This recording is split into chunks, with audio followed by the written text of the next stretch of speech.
is when is Tammuz begin? It's beginning of next week, right? All right, let me, if no one is chiming in about that, let me just look it up Sunday quickly. night. It is Sunday night, right? Yeah. Sunday night and it's Monday and Tuesday, so it's Sunday night Right. and Monday night. Monday, okay. And so Sunday night, Monday, it says 2-day Rosh Chodesh. That means technically it's starting, the new month of Tammuz is technically beginning Tuesday. Right, Monday night, Tuesday, correct. So, who's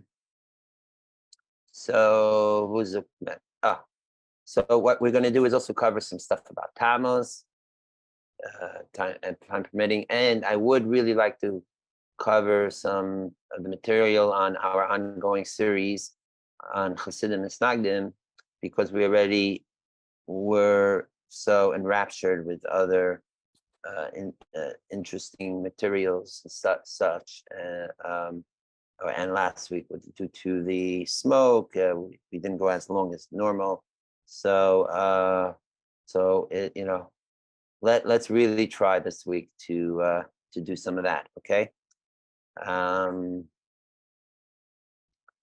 And yeah, so and then also there's another thing, but this is more of like a Lubavitch type of day, interesting day celebration, which is that it is the day. When is it? It's Thursday night. Tomorrow night, I think, is the day that Lubavitch Rebbe arrived in America, which Chasidim didn't really know the exact date until like sometime in the mid '80s, when they started publishing the letters of the previous Rebbe, where he wrote on that on this day my son-in-law came, and within a couple years it became like a whole day interesting of celebration, and the Rebbe himself even recognized it, especially on the 50th anniversary of it in 1991. He even gave out a whole booklet, which included a whole historical overview, how the Rebbe was saved, escaped the Nazis in Vichy, France. Very interesting stuff there. And I even, my dear friend from back in the day, well, his yard site was just a few weeks ago, Charlie Ross, would recount to me him remembering the Rebbe coming that day, summer of 1941. He was a yeshiva student just after Bar Mitzvah, studying in 770, and he was there when the Rebbe came out of the car with his luggage, came to 770. And then when it was the 70th commemoration of that's in 2011, I brought Charlie to 770 to the Fabrengen that they were making 770 for that day, and there was one of the only last Chasidim that was also there that saw the Rebbe come in. The only Chassid who's still alive from that era, his name is Label Posner, and I brought Charlie. Label was talking about the event, not only about the bench, but about a story about Charlie's father, who ran like, he was like an unofficial gabbai in 770 for very first years in the early 40s. And he was talking about it. And that is when Charlie walked in, and they're good old friends from back in the day. And then years later, maybe like 4 years ago, I made a reunion of Charlie and this Abel Posner. I videoed some of it, and they were reminiscing memories from the 1940s. Yeah. So that's the day of Siv. That's the 28th of Sivan, tomorrow night, and you know, it was seen as a night. Like, it's interesting because according there is in Chabad Chassidus, it says, and it's based on Kabbalah. It says that it's interesting saying that Matan Torah Kabbalah, that the giving of the Torah was for the whole world, yes, but it didn't really affect the lower hemisphere of the world. Chatzi kader hatachte, Now in Judaism, the hemispheres are not split along the equator, halfway between north and south, but rather like the top of the globe is east and the bottom of the globe is south. So in relation to the Middle East and Europe, America, the new country, the new world rather, was known as the lower hemisphere of the world. So there was the idea that Mount Torah didn't have a direct effect on the lower hemisphere, and that one of the harbingers of Mashiach's revelation would be when Torah or Jews and Torah becomes more established in the new world, in the lower hemisphere. So even as far as I recollect even when Jews started moving to the New World, let's say even in the 1600s, the year Menashe ben Israel wrote about some of this stuff when the Portuguese Jews went to Brazil and then later made it more north to North America and such. These were all seen as signs of preparing for the world to receive for Mashiach consciousness, and all the more so when the previous Rebbe in the Chabad way of seeing, in their way of disseminating, spreading Chassidus, and when Chasidim in general came to America, and all the more so the previous Rebbe, and then his son-in-law, the latest Lubavitch Rebbe. So this was all seen as all the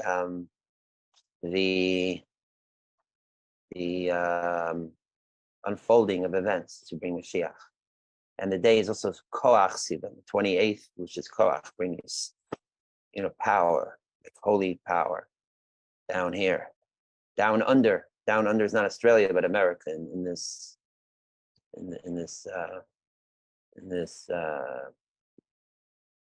perspective, global perspective. Okay, so there's that too, it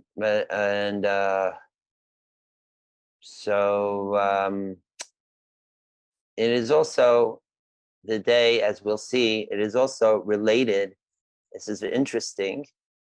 Not always does what we read in the Torah portion related to the actual time on the calendar of the Jewish calendar. Meaning, when we read in the Torah the parsha about Passover, Pesach, which is, or the Jews leaving Egypt, which is Parshas Bo B'Shalach, it's not in Nisan, middle of Nisan, it's in Shvat, 2 months earlier, right? But this year we have a distinctive phenomenon of a convergence of our parsha being coinciding with the actual events of, meaning that the Hebrew calendar coinciding with the actual events of the parsha, and that is the spies, the Miraglim, who went out to scout the land of Canaan, which was to become Israel. That actually began on the 29th day of Sivan, which this year is. Wait, when is the 29th? 29th is Shabbos, I think, right? Let me just double check. I'm almost sure that 29th is Monday. What are you? I'm sorry, Sunday. Is Sunday. Okay, so it's right after, right? So it's just a day off. So if 29th is Sunday, so I'm sorry, I'm a day off. But I thought today was Chav Zayin. Today's actually Chav Vav, because I mixed day with night, right? So I thought, because tonight is Chav Zayin, but today was Chav Vav, right? So that means the Koach Chav Ches is Shabbos, and Chav Tes is the day right after. So the day that the spies went out to scout the land was actually the day right after we read the parsha about the spies, which also makes sense, because Moshe was probably told the spies to go, to instruct them to go a day before, right? So that would be, and that is how our parsha begins, to scout the land. and to see if it's strong or mighty, or if it's how rich it is, so to speak. And we were just making the connection with Rainbow earlier, also that how like there are the scouts of Rainbow, those that set up the initial camp, and they also go out to national forests to find the right spot if it's good and all that. So this is all the time of it happening. Incidentally, the spies, the Meraglim, it was a 40. They went out for 40 days, and they returned when they basically returned at like also during the fast day of Shiva Sabratanos time, which I suppose was like a year after the whole story of the golden calf. So this and so a year before, these were the days that Moshe was up on Mount Sinai. So these days, I'm sorry. So Sivan, no, I'm sorry. It went till. Wait, I'm confusing here. No, I'm sorry. I'm sorry. The spies went till Tisha B'Av. That's what it is, right? Because that is when the spies returned, and in fact, we have a connection to it because in it says that when the spies returned and they got the supposed nasty report from the spot from the Meraglim that says the people cried, and this was a foreshadowing of the tears of that the Jewish people were weak for the destruction of the two temples on Tisha B'Av that very day, many centuries later. Right? That Eini Yarda Mayim, my eyes, Al Ela Ani Bachia, and he's like cry Eini, the double eye cry for both temples and both eyes, and we hopefully we'll go into that when we speak about Tammuz too. So a theme also of tonight, in addition to what's the whole story with the spies, is also like the phenomenon of vision, of eyesight. Okay, and we'll see how it's all interconnected, both with the story of the Meraglim and also with the month of Tammuz. We were speaking earlier before we went on about vision, the power of vision, to channel certain epiphanies and even to be a channel for healing physically. Yeah. So vision, eyesight is very, very powerful. Fact, right? Think about it. You know what? Let's do it this way. We're gonna mix everything up. Mishmash. Why not? For the upcoming month of Tammuz and the Parsha, why not? Right? Because in fact, the right, of course, spies. If we say I spy, it's just not just the I, capital I spy, as it says, but also EYE spy, right? Spying is being voyeuristic, using eyesight to check things out.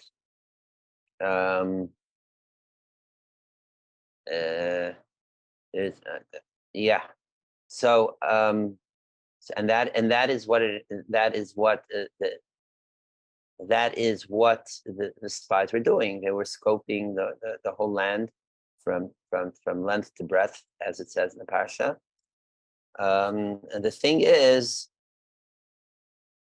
that they took things. The issue is with the Meraglim is they didn't just report what they saw; they added to it their own personal commentary, right? Because the question is, what did the spies do wrong, right? Moshe, in fact, tells them to go, and Moshe instructs them to report what they witness, what they see when they go there, and they come back and they report more or less what Moshe instructed. So why were they? What did they? Why were they punished? Why was it such a severe breach of of the intention, divine intention. So a main answer to this is that when we are sent out on a mission to check something out, don't mix in your personal perspective. Be like almost a video camera. You see, come back, just convey the facts. Don't try to add your personal commentary and say what what your impression is of it. There are numerous. Let me just find it in the Chumash, and you'll see what we're talking about.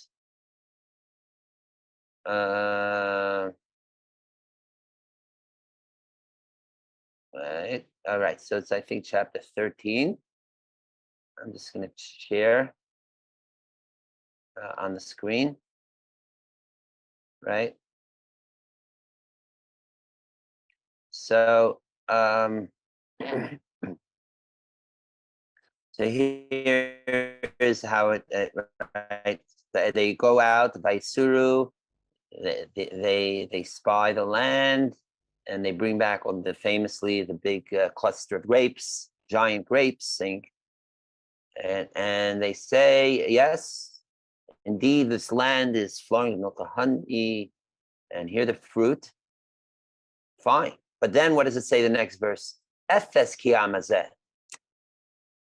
They're not just reporting the size of the people, but they're adding their own commentary that not just that they're giants, but they are strong and that they could and that they're really formidable. And here further in verse 31, they said, we cannot go up, ascend to these people, meaning go up, as the English says here, go up against the people. We can't, because they're stronger than us. No one asked the spies to give their personal analysis. They should have just, as they say, just the facts, man, just the facts, right? Once they started mixing in their own their personal perspective, that was the part. And he goes on, they go on later. He says, this land that we got, it's a land that eats up its inhabitants. Meaning, and Rashi says that they either that people that they die prematurely or quickly, or that there's negative aspects of the land. And all that, and moreover, there's even an additional flaw that they did here in verse 33, when the famous thing they said that we were that they were in our eyes like grasshoppers, right? Good, but then what do they add? And so we were in their eyes. Meaning, they did not just comment, even if they did comment their personal perspective, how they felt vis-a-vis these giants, that they were like grasshoppers. They added, as if they knew what was going on in the heads of the Canaanites, that they perceived us as grasshoppers. So that was even an additional, further extension away from just the facts. And in fact, for that last point wasn't really that true, because when it came to later with Yeshua, which is the Haftarah this week, which is the story of the famous story in the beginning of Joshua. Joshua also sent out spies, first through Jericho and all that. And if we have time, we could discuss the difference of these two ways of spying. Yeah, it's funny. I just recently, my Narishkeit, I just recently a couple weeks ago, I came across the movie version of Get Smart, with Steve Carell of like how spies could really flop and in really humorous ways. So what was his name? Max and Agent Agent 99 and Maxwell Smart, Agent well 86. smart, right? 86, right? So you could see And how, I don't think we but ever somehow got, in that case, what? I don't think we ever got 99's name. She was always just Right. 99. Right, and they're fighting chaos. And Right. and the irony in that case is that they're always, it seems like they're always, initially it seems like they're always really slipping, really flopping, but ironically it always, their flops work to the benefit of theirs, right? To their Right. benefit. That's the Right. whole device of it. And their control. Yeah. Control versus chaos. Yeah. Oh, their control. That's right. Indeed. So I've done. And you have to go into the phone booth, right? Okay, Right. so Mel Brooks was involved. right, he was involved with the initial TV, and I think the film too. Right, Mel Brooks and Buck Henry. And Buck Henry. Really? And Buck Henry is another crazy guy that's crazy funny. Yeah. Yeah. So we could, I don't know, I don't know how the Miraglim in our parsha live up to Get Smart version, but at least they thought they were getting smart, Miraglim. And as we'll learn, according to Chassidus, the spies weren't so off in their whole approach, by the way. It was just, in other words, it wasn't just that they were misjudging fully or really crossing the line. As we'll see, actually, ironically, they were seeing things on a higher, loftier spiritual level. So the spies. So what's pshatake? How did this happen? How could it be that if they were reporting the right way, if they were just following Moshe Rabbeinu, and they were still punished? So we just said one is because they were giving their personal commentary, but even so, their personal commentary wasn't. There was truth to it. It wasn't like they were making it totally up. And so, in other words, there's a deeper message that they were giving here. Missed it by that much. Oh, is that what he says? That was one of the things. One of the lines. Okay. And loving it. And loving it. Vayomeru hamaraglim el Moshe. Sorry about that, Chief. Chief. Yeah. Sorry about that. Would you believe that right at this moment, there's 200 control agents that have this place surrounded, and you should just give yourself up? No, I would not believe it. Would you believe 3 Boy Scouts and a toothless dog? or a phone in your shoe, right? To communicate. A cell phone before there were any cell phones. Before any cell phones. Yeah. Yeah. Is it still subject to the most common appearance of especially during these Zoom calls? It's the cone of silence. The call of silence? The cone of silence. Oh, that thing that would come over at their desk, right? I.e., you're on mute. You're on mute, right. Or we can't hear each other. We misunderstand every word or every other word. And look. These days, technology. There's way more intense stuff like the Israeli Pegasus software, which is being used by governments all over the world, really spying on specific high value targets, as they call it, right? It's a world of if you ever thought of like the omni-ocular, it only meant God, that God, the ayin bochein, the all-seeing eye. Now, unfortunately, it's it's Big Brother's eye in a lot of ways. Or maybe, fortunately, if they're following certain people, they maybe should be followed. I hear, yeah, all right. No, I hear, but I'll tell you, certainly it's like in the past, you think of, oh God, like you're being surveilled all the time. It was like more of an abstraction, but now that we have a concrete analogy, more than analogy, real life version thereof.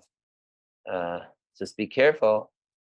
Some people including my computer, I have a thing I could cover like this, just in case they're plugging in, So, anyways, that would have been really interesting if modern technology then, but as we know, even in modern intelligence, and one of the things like for American intelligence, and quite a few times we see that there is the gap, which is having human eyes on the ground, right? And which, I mean, where America is great with technology, but when you need, when you need people with, so that that is irreplaceable until they're exposed. Blah blah blah. Okay, so the spies go out. They go through the land. Now, what is going on? What is this whole concept of spy? So, I mean, there's more parts to this whole narrative and questions. For example, also, what does it say? That God tells it says in the beginning of the parsha, again, I'll just share with the screen so you get a idea thereof. God says, Shlach l'cha anashim. Yisrael said, you said, send. God said, Shlach anashim. He's speaking to Moshe. What do you mean, l'cha, to you?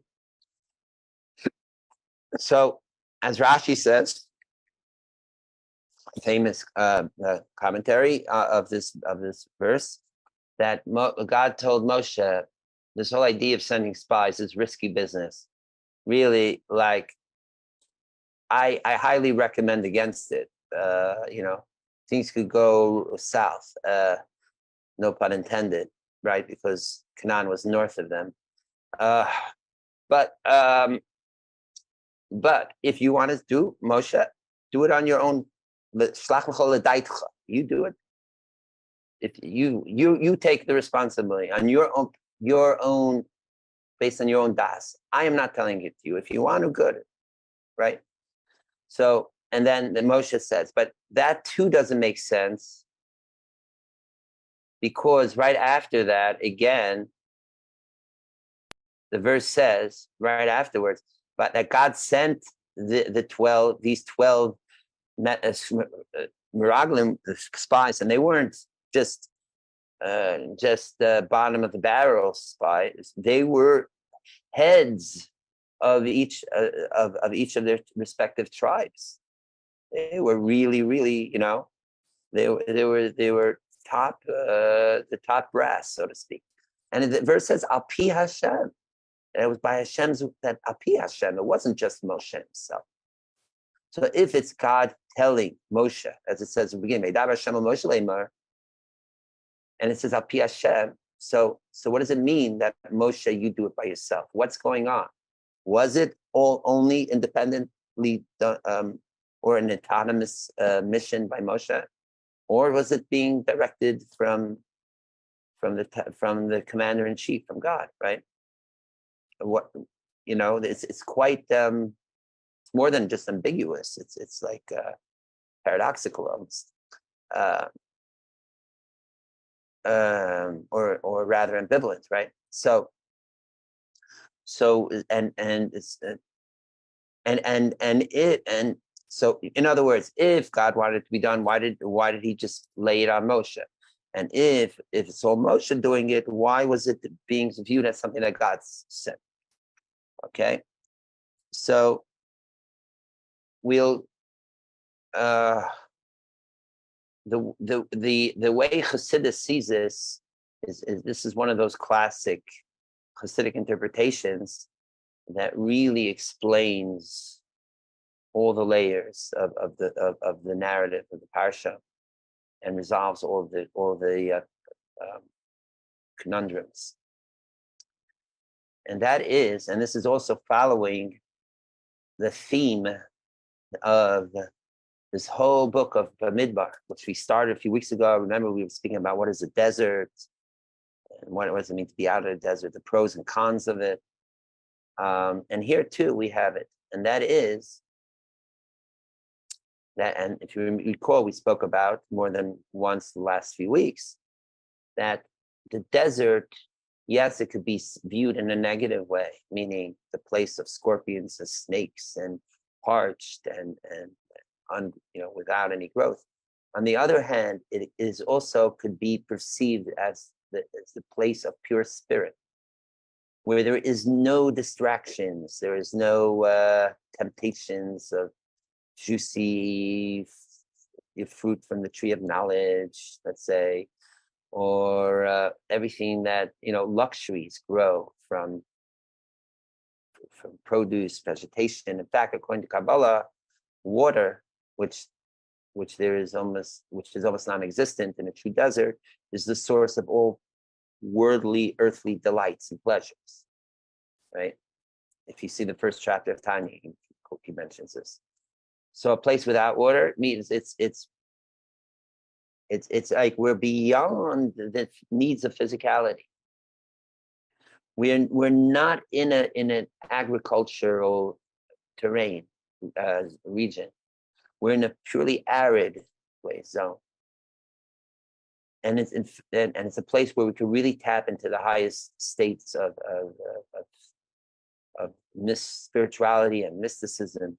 In fact, there is a theory that if you think of it, that the three monotheistic religions are associated with areas of desert, whether it's the Mount Sinai in the Sinai Desert, whether it was JC and wherever in the Judean hills, which is quite deserty, or whether it was the founder of Islam in the Arabian desert. It does something being in this. You could rewatch Lawrence of Arabia to get a sense of like what it's like to be in the desert. I've been more than once in my life to like really very deserty landscapes, and I'll tell you, it's beautiful, and it can also start playing with one's mind, and really feel like you're becoming more transcendent, or more lightheaded, of course.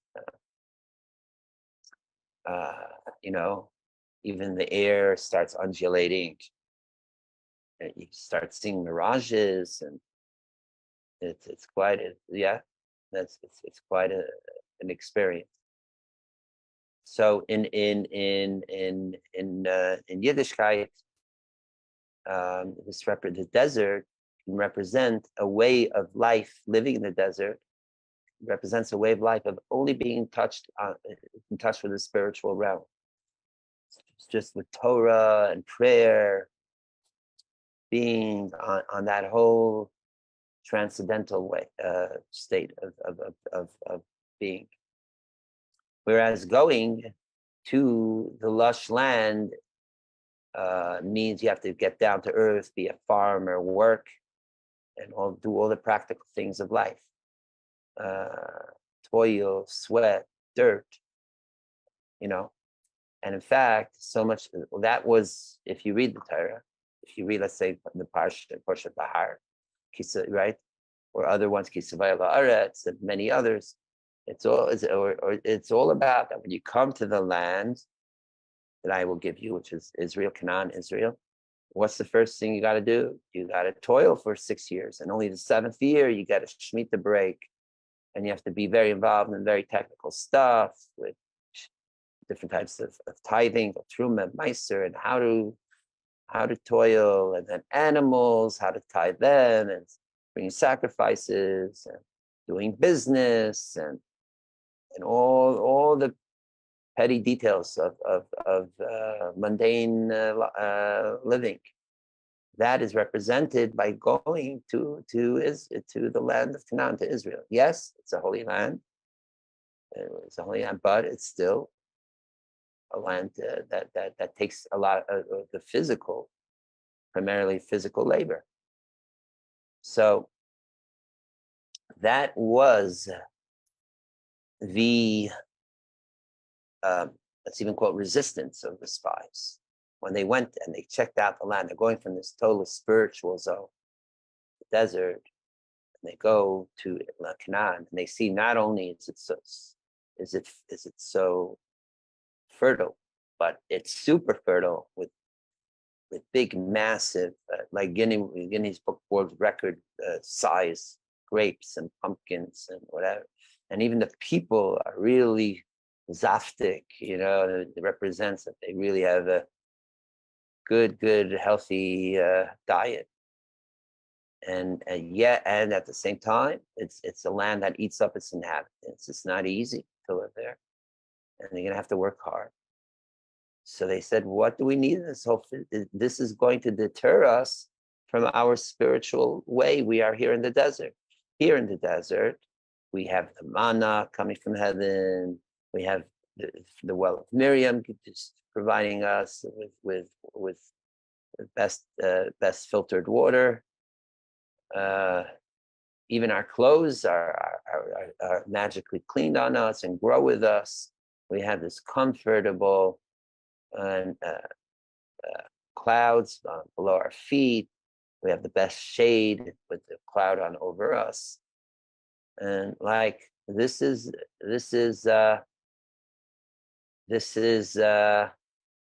spiritual bliss. So what the spies were doing was they were not just reporting what the facts, what they saw, but they were even making a certain argument. If to serve the Almighty and to be in the Torah, if Torah is about being sublime and to reach high spiritual states, then how can we go to this land? It contradicts the way of spiritual life, right? This is something that will take us away from the Torah path. So they were almost warning the people that we got to do something about this. Maybe we should stay here forever. I don't know why my one-track mind is now thinking this is maybe the difference. Okay, let me finish the Vart, and I'll just add my personal thing. Okay, so what's the answer to this? The answer is, as we know, that and as the theme is also we mentioned the last couple of weeks, which is yes, to be spiritual, there is there is that idea of keeping away from physical temptations, blah blah blah, and physical, the crassness of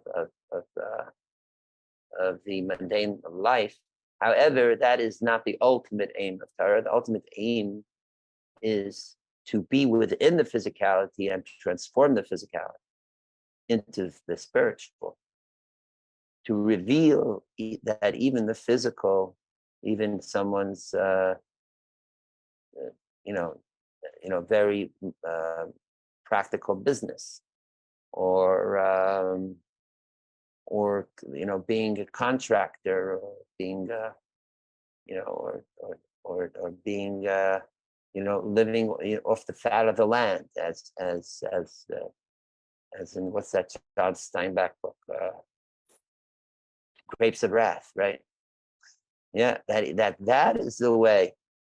That is the true way of Torah. Torah, in fact, and that is in a way that how Judaism is in a way distinguishes itself from other religions. That Judaism's emphasis is not that the more you leave the physicality, the more spiritual you become, but rather to integrate the spiritual with the physical, and moreover, that the true spiritual is achieved through the physical, which is why you see Jews are as spiritual as we are, and we have fast days, but it's not, we're not overwhelmed. It's just 6 days a year, and even then, only 2 of them are 24 hours. So we're into our food. Ask any Jew, right? We're not shying away from that. However, our food is to be sacred, be blessed with a blessing, especially on Shabbos. We elevate it to the most sacred ways. And in many other ways, you'll see in Yiddishkeit, the whole Shulchan Aruch, code of Jewish law and halacha, is predicated on this, of how to interact with the physical world and use that as a vehicle to serve the Creator. So you want to go, you want to become truly spiritual. You don't need to lock yourself up in an ashram, but rather be in this world and spiritualize it to its fullest.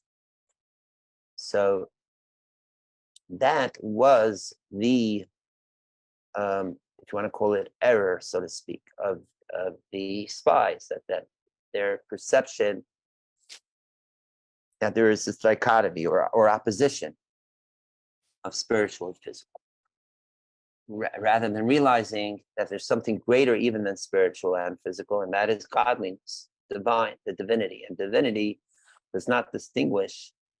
The world thinks that the divine is more expressed in the spiritual than the physical. The spiritual is an abstraction. It's something that transcends it. It's more related to the infinite. God is infinite. So you speak to anyone, oh, that's divine, or that's a godly experience. They right away think of something, on some outer body state, But in truth, especially from God's POV, spiritual and physical are co-equal extension of the essence of the divine. This is something that's explored in Kabbalah and emphasized in Chassidus. I would go a step further, that if you read Chassidus, and in a way, in Chassidus is more emphasized in Kabbalah, and that is not only is spiritual and physical co-equal extensions of the divine, but in fact, the divine is more expressed in the physical than even in the spiritual. Because ultimately, the mitzvot and the ways to live the Torah life is, as we said, is in the physical world, like the famous response of Moshe to the angels, which we mentioned a few weeks ago before Shavuot. Like the angels said, don't give the Torah to mortal beings, and Moshe said, yeah, well, read the 10 Commandments. Do you have parents, physical flesh and blood parents? No. Are you ever tempted with ideas of stealing possessions or coveting your friend's spouse and blah blah blah? These are all physical and earth-based predicated injunctions. Obviously the Torah was written for a physical world.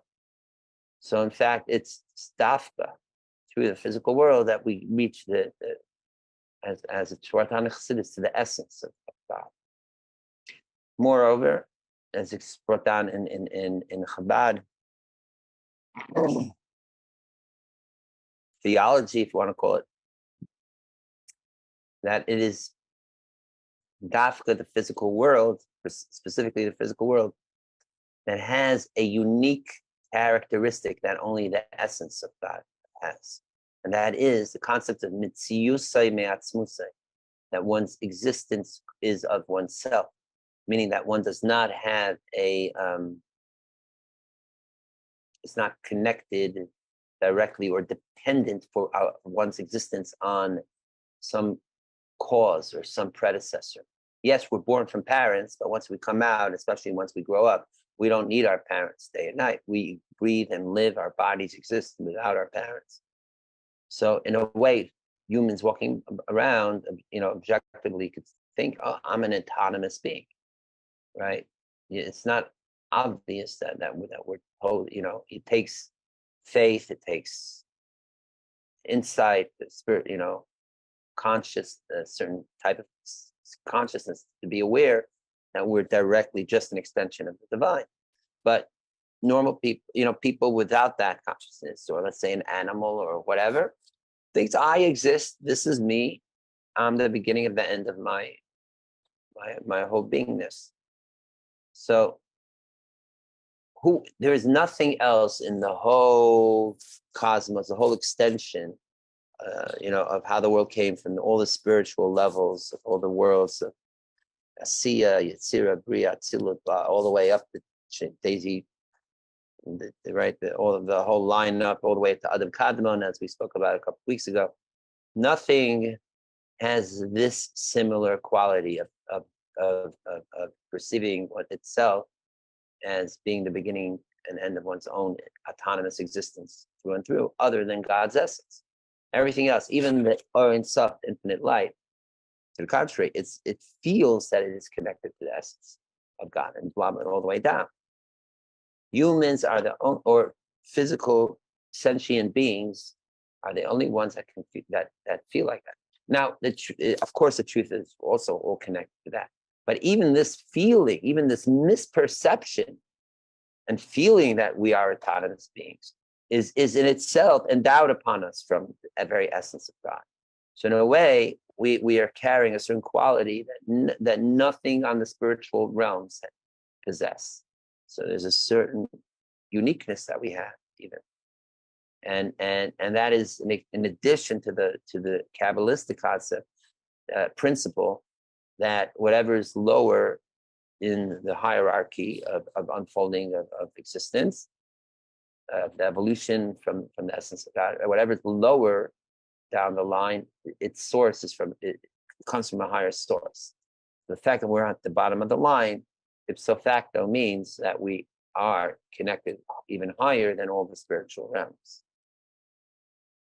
Again, that is why the true intention and fulfilling the purpose, and the will of the one above is precisely down here, and not even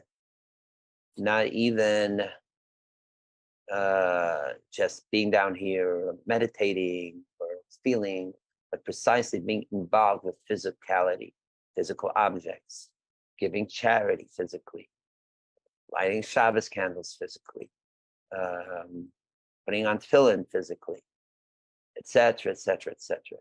This is what we mean in the New Age or renewal way. They would call it embodied Judaism, but we could call it physicalized Judaism, which is related, meaning manifesting fully down here.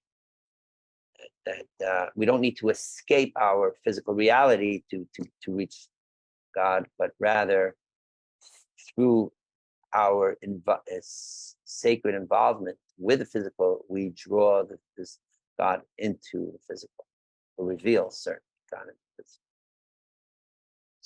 So now the truth is, there is a valid way practice for certain people, elitists, let's call them, what we call in the literature tzaddikim, the righteous, that their way is to spiritualize, or like we read a couple parshas ago, the Nazir, right? There were certain special people also, even back in a couple centuries ago in the Pale Settlement, known as Perushim, people who separated themselves from physical day-to-day life and just spent their lives in the study halls or the synagogues, praying and studying, fasting, and all that. But this is not this is not the ultimate way to be, right? So we see examples of this, of those that had this more, more distant relationship with the world approach. For example, Noach, right? Noach was known as a tzaddik, Noach ish tzaddik. It has a song goes, Noach was a big tzaddik. Noach was a big tzaddik. From his Kepelech to his Kiselech, Noach was a big tzaddik. So what does it mean? Noach was a big tzaddik. Yes, he was very righteous, especially for his generation.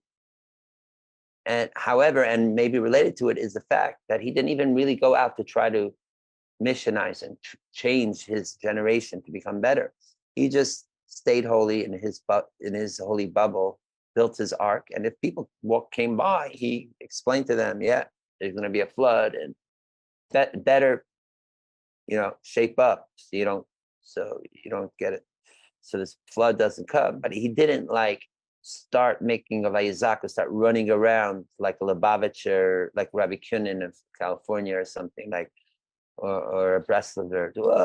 We got it, trying to convince everyone to change. No, he let those that are doing, let the Rishayim, whatever, let them be. Who was better, somewhat better, was Abraham. Abraham did go out. It says Vayikra, he did transform. He spread monotheism and did convert people to the new faith and so on. But even Abraham wasn't 100% perfect, in fact. Like the story of Sodom. What happened with the story of Sodom? He wants to save the cities, and he goes through the whole line, 100 or 50 or even 10. What is it? 50, 10, 20, even 10? Or 10 what? 250 what? Tzaddikim. He was praying for that. If we could find 10 righteous, then we could save stuff. But once God says, no, I'm sorry, there aren't even 10. Did Abraham try to still convince God? No. He said, okay. Right. Moshe was the ideal one. Moshe was the one who went, no. Moshe was the one who went, no. When the people worshipped the ego, the golden calf, he wouldn't give up. And he said, even wipe me out of the book. Meaning Moshe was even stretching out, stretching out on a limb for even the non-tzaddikim. Yeah, Avram was just looking for a minion. Very good question. Very good point. Yeah, I'm seeing Jonathan's comment. I hear you. Well, twofold. First of all, okay, you're saying maybe you can't have Rishayim that's part of a minion. There is a certain halachic idea that if someone desecrates Shabbos in the public, then you cannot be part of a minion. I hear that. But by the way, that's another issue here, and another. He was looking for fellow tzaddikim, right? His shul was Anshe Tzaddikim, right? Not Anshe Bein Rishayim or even Bein. I hear you. But what you're bringing up, Jonathan, is another valid point, which I didn't mention yet, and thanks for reminding me. And that is another very interesting phenomenon. That if you look, the whole idea of having a minyan, of course, where's the proof text for it? It's from our parsha with the Meragulim. Let me see if I can find the verse. I think it's brought down in Gemara, I think. That there's the term ha'eda hazais. Where is it? But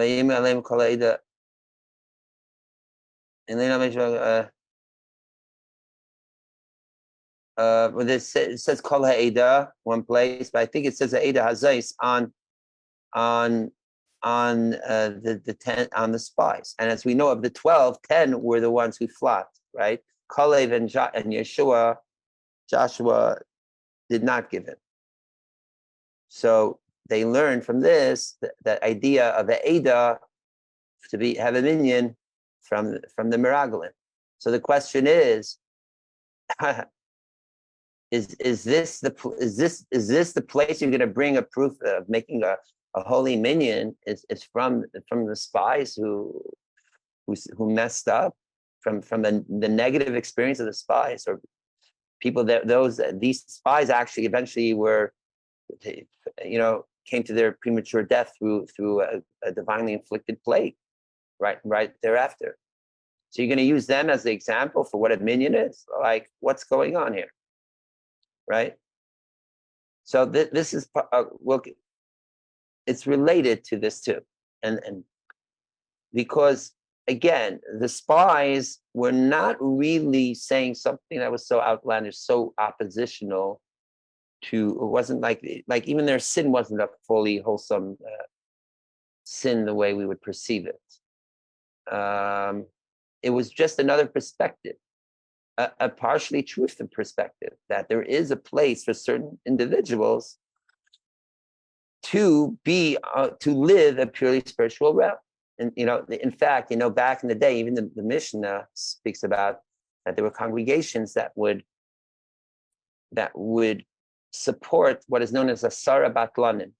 10, not what now we Batlan, it has a pejorative connotation. Those that are just leidigayers, we say in Yiddish. Those that are, unemployed, have nothing to do with the whole day. They just hang out and shul day and night. By the way, there's a lot of Batlanim these days in that way. God bless the Haredi Hasidic community these days. And there are people with great financial means, and there are shuls like Shiner Shul in Muncie, and I have a friend in Monroe and other places that you could go. Honestly, if you know what right shul to go to, you could go there and you don't have to leave. There's big libraries, and they'll feed you. They'll give you coffee. Not only coffee and cookies and coffees is upgraded. It's a certain. I was recently at a friend's shul in Monroe. I walked in. I said, "Is this a shul or a catering hall?" It's a massive. They just give out food. I think that you have a free mikvah.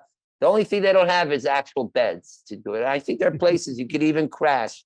They'll hook you up with beds, and I'm telling you, I've seen them giving out soup at Shiners. Yeah, Shiners, they have right. In addition, because they have soup. That's true. They have the soup over there. That's true. I'm saying I've seen like home meals being given out, like Gewalt. That much I haven't seen, but yeah. And then you have all right. So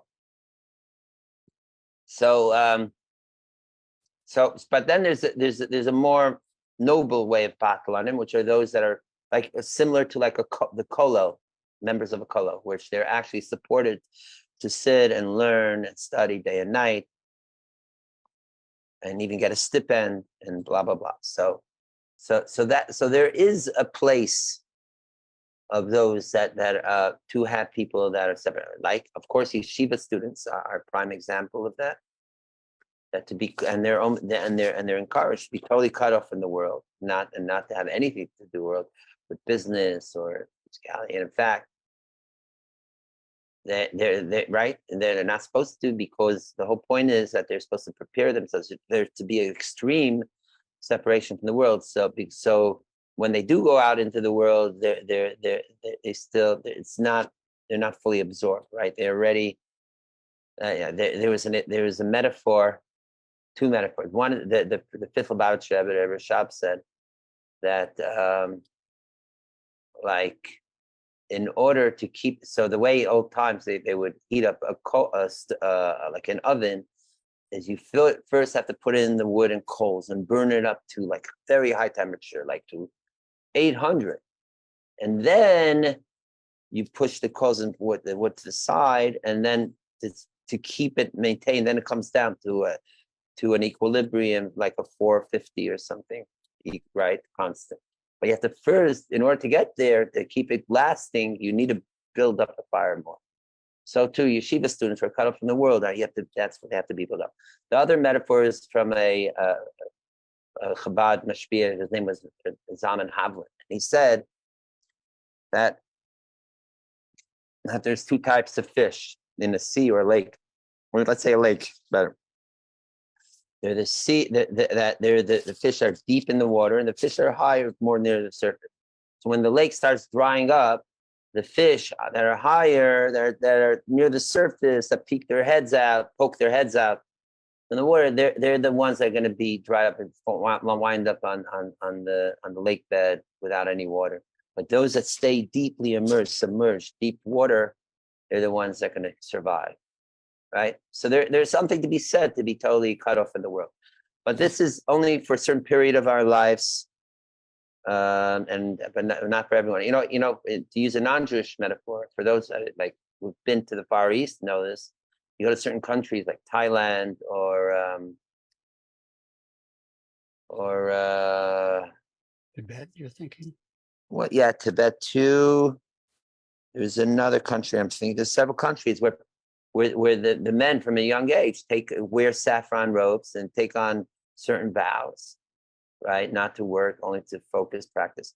But it's only like a year or two practice for most people, and then in certain individuals, a small minority, if they have the true real calling, it would become a lifetime vocation, and they would stay in the ashram in their ashrams, what have you. So again, there is a place for some, but not for everyone. So this is also the difference between Shammai and Hillel. Shammai was someone who couldn't deal with the real, actually, he represented Gevura, severity, and not being that immersed in the world. And that's why he had issues with the convert who was making issues. Everything was like very precisely measured, keeping away. That's why he was also more stringent halachically than Hillel, because Hillel represented shining, being involved in the world, spreading the light in even the darkest parts. Behila Neira, they say his name comes from one who gives out light. That's why he was so involved in obviously Israel, right? And all that. So we see that there are two archetypes of how to live, being even part of the world or separate from the world. But the ideal is to be the type of tzaddik who is in the world, all right? Not the tzaddik that is separate from the world, tzaddik in the world, okay? And that's the point. And that's why the spies didn't reach the ultimate level. Who was the one who actually was able to reach that ultimate level? That was Yeshua, Joshua. And right, Joshua was to be the successor of Moshe, and he was empowered to even be part of the world, which is in fact explains another question. If Moshe, it says that Joshua's name was first Hosea, was changed to Yehoshua, like to emphasize the prayer, like Rashi says that Moshe prayed for Joshua that he should be saved. God should save him from the ploy of the spies. So the question is, if Moshe Rabbeinu chose these great charismatic people, which were just great spiritual heights, so right, this is first of all, we just said answer the question, like if he trusts them so much, and to do that, why how could they have messed up? So we answered, right, they didn't really mess up. They were just bringing their high tzaddik perspective, thinking that that's the way, and that way could be the way that everyone, including the common people, everyone in of the whole nation of Israel could live the tzaddik lifestyle, and as we just explained, that is not the way for the supermajority. And this also explains why Moshe prayed only for Yeshua, because all the other spies weren't meant to become leaders of the people, so to speak, right? They were to remain a leader. It's like we said, that's about London. They'll be the great, ascetic representatives of their tribes, but not to be. But a true leader is the one that has to roll up his or her sleeves and even get his hands dirty to help the people, and to really, really get involved. And therefore Moshe prayed specifically for Yeshua, because he was the one who was to continue in this way of being involved, even with the physicality, mundaneness of the people. In fact, this also explains the evolution, like thematically, like how our parsha follows from last week's parsha and is like builds up even Moshe's perspective. Because if you remember last week, we were saying Moshe had issues, ma'ayin li basar. He couldn't relate to the people's being so preoccupied and needing so much meat and real bread and all this stuff. It was like, because in last week's parsha, Moshe didn't really fully reach that level to totally relate to the people on their level, their needs. And even if it seemed to him as pathetic, right, or antithetical to a spiritual life. But after the lesson of last week's parsha, Moshe now had more of that awareness of how to that to be the ideal leader of the people, one has to be act on those two. You have to work both ways. It's the XY axis to be both the head, like we spoke about 2 weeks ago, Nasa Rosh, but also to be like last week's parsha, to elevate the people. That means to be on their terms, and that is the best of righteous leaders. That could be both simultaneously. Speaking of Joshua, this explains also the difference of the odyssey of the spies of our parsha and of Joshua, and right. So in the book of Joshua sends out right where they're crossing into finally making it to the promised land, and he sends out spies to go to Jericho. Right, and through Jericho they check out and they come back with a report. And actually, they find out that the people are scared. That the people in Canaan and Jericho are actually afraid of the Jewish people because they heard the stories of how the Israelites, conquered, beat up and even conquered Amalekites and other nations, Ammon and Moab and all that. So they were already a people. That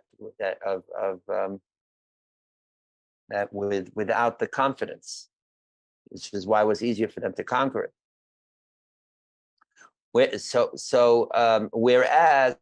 the spies in Joshua's story of the spies, they were good spies and they were successful. Apparently it seems like they were doing the right thing. Whereas in our parsha, the whole narrative is that they flopped. Not only that, they went against the divine intention. So what gives? So it's connected to what we're saying. So it's explained in Chassidus the following: that the seven, that Canaan, as we know, had 7 nations, right? The Shiva Amamin of Canaan. The 7 nations of Canaan represent the 7 midot, attributes. Chesed, Gvura, Tiferet, Netzach, Hod, Yisrael, Malchut, of the other side, right? Of Klippa, of the other side, right? And it says when Mashiach comes, there will also be the 3 nations of Keni, Knizi, Kadmoni, which represent the mind, the Seichel, Chachma, Bin Adas. So basically, what we're talking about here is the very innate attributes of the human existence and personality, the midos, as we call it, emotional, behavioral, even intellectual. However, that there's an outer layer to that, and this is explained at length in Tanya by the Shnei Zalman Adi, the founder of Chabad, and that is the 3, what is known as the 3 garments to the soul. So again, the soul itself is made up of the mind, by Seichel and Midas, the mind and the emotional behavioral attributes. And those are also represented, that's aligned with the 10 Sefirot, particularly the 7 Sefirot. But then, like an outer shell to that, the garment, so to speak, to our soul is known, which is the garments of the soul. I mean, those are three, three attributes, and that is machshava, dibur, and ma'aseh, thought, speech, and action. So, so all humans, our main experience of input, output of sensory data and blah, blah, blah, the way we experience our lives is always filtered from our seichel midas, from our soul patterns of those 10 attributes through the garments of thought, speech, and action. Thought is the way the things are still internally. Speech is the medium, the intermediary from internal to external. It's still not tactile yet.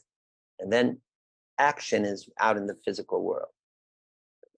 So that is the conduit of how we experience life, right?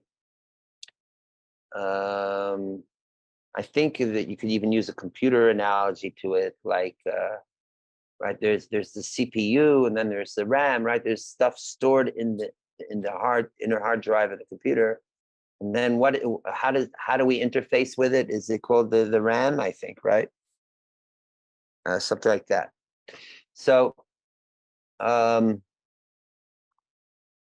right? Like if we don't think about things, does that mean the ideas in our mind are not in our heads? No, still there, but we're just not aware of it, right?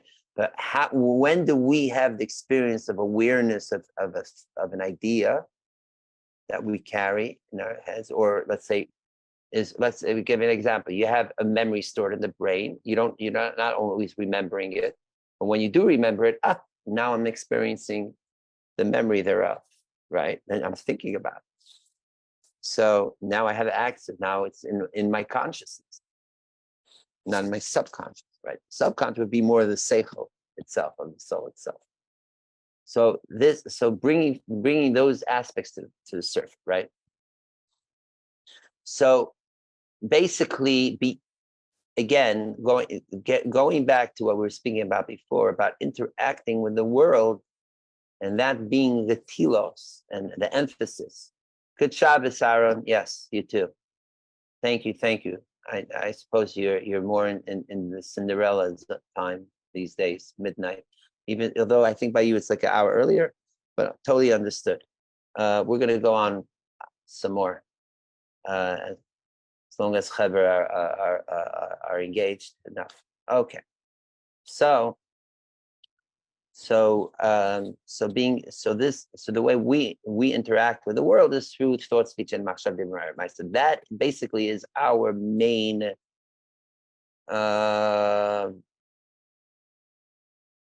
say vessel or conduit experience of life. Okay. So now Kabbalah, so Chassidus particularly explains that Jericho, the word Yerichai, which in Hebrew is the word Yerichai. Rachel's coming out. So Yerichai is related to the word of Reach, smell. Right? Welcome, Rachel. Great. I spoke early on before we came onto Facebook. I shared a bit about Sababa and how amazing it was. It's great. Yeah, it was amazing. So maybe later if we have time, we'll go back to that. So now Miller's talking about the parsha and other interesting ideas related to how to live a down-to-earth life. So Yericha, Jericho means reach. That's the word reach, smell. Now, smell is an interesting thing. Smell is ephemeral. It doesn't really have substance to it. It's just out there. And then it goes in our nostrils and we smell it, right? So, in fact, the Zohar says that smell is like a garment because it's on the outside That's not really something that we hold, right? It's something sort of so ethereal that it's like just something just on the outright. In fact, the Zohar has more than one description of how, for example, of how great the Yenuka. Yenuka is this great, fantastic character of the Zohar, this child who is more wise than all the great sages of the Zohar. So at one point he goes around, he wants to check out who's wise, who's this or that. He smells their garments and he says, I know who you are. I know what you're about. So there's something about the garments and smell, right? Also, if you remember, Jericho was the city that was fortified and was surrounded by a great wall with Jericho with the trumpets, which Joshua with the trumpets brought down. So this idea of an outer layer is what Jericho represents. So again, going back to the human experience, our outer layer being those three faculties of machshava, dibur, and ma'isa, thought, speech, and action. That is the garments of our soul. That's not the soul itself. And that again is represented by Jericho. So these two narratives of spies is basically saying, what can we work with? Can we transform the soul itself, the seichel and midas, the mind and the 10 attributes of the soul itself, which is represented by the 7 Canaanite, the whole land of 7 Canaanites, or no? Really, all we can really, or at least for a starting point, all we can really just transform are the garments of the soul, the three faculties, to speak, which is represented by the narrative of the spies of Joshua to Jericho. So based on what we were saying, that the real aim is to deal with it, to be in the world, and not what. And this is also connected in fact with Tanya, that the prototypes, if the tzaddik is the one, like we were saying before, of Moses's spies, the ones who are the tzaddikim who are detached from the world, or just purely on a spiritual realm. And Tanya speaks about that the average, the majority of us, the average person is known as a Beinani. Beinani means an average or intermediary person between the righteous and the wicked, quote unquote. But basically, and that is in fact the main idea of the first part of Tanya. I mean, the first composition of Tanya. Tanya is made up of 4 compositions, unrelated compositions. But the main one of Tanya, which is 53 chapters, the whole point is that try to be the best average person. That's why Tanya is also, it has another title, Sefer Shel Beinani, the book of the average person, the Beinani. And the whole point of Tanya is, don't try to transform your soul itself, the inner mind and emotional and behavioral attitude. But yes, do change and control and then transform the outer the garments, the thought, speech, and action. Okay? So again, the spies of Joshua to Jericho represent the work of the Beinani, which is the work of most of us and being involved in the world. And that's why they were successful. Whereas the spies of Moshe, being that they were saying no to do the work of a tzaddik, yes, for tzaddikim, that is the way to be, but that is not for the majority of us. And that's why maybe it would work for them, but it was certainly not something that was for the people. So in fact, if the spies would have just kept their perspective to themselves, they would have just reported what they saw without giving their judgment of it. That, and therefore we can't succeed, blah, blah, blah, giving all the negative perspective of why can't do it and why we should stay in the desert and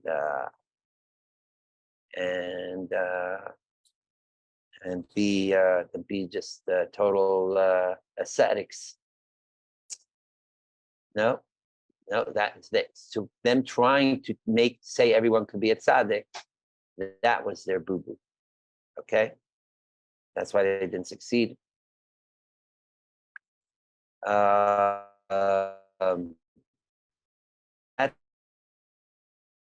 and as we said, was it from God or from Moshe? So that's the point. God was, in fact, if anyone's feeling that the internet is unstable now, let me know, because I just saw a little indication thereof. Let me know, and I can make it better. Does everyone have good reception still? Yes, no? Yeah. We're good. Okay, good. Thank you, man. So basically, I'm going to just point out your audio began to fluctuate for a moment, but now it's good. Okay, good. If it happens again, let me know, and I could enhance Shall it. do. Okay, so maybe the Zoom sometimes wants to be a tzaddik and detach itself from doesn't want to be manifest by it. What again?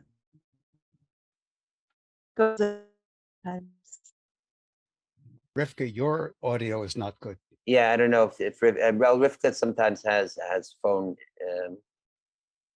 from her end. I don't know if it's from me. It's internet problem. Oh yeah. And now I hear you better. Okay, good. Okay, continue.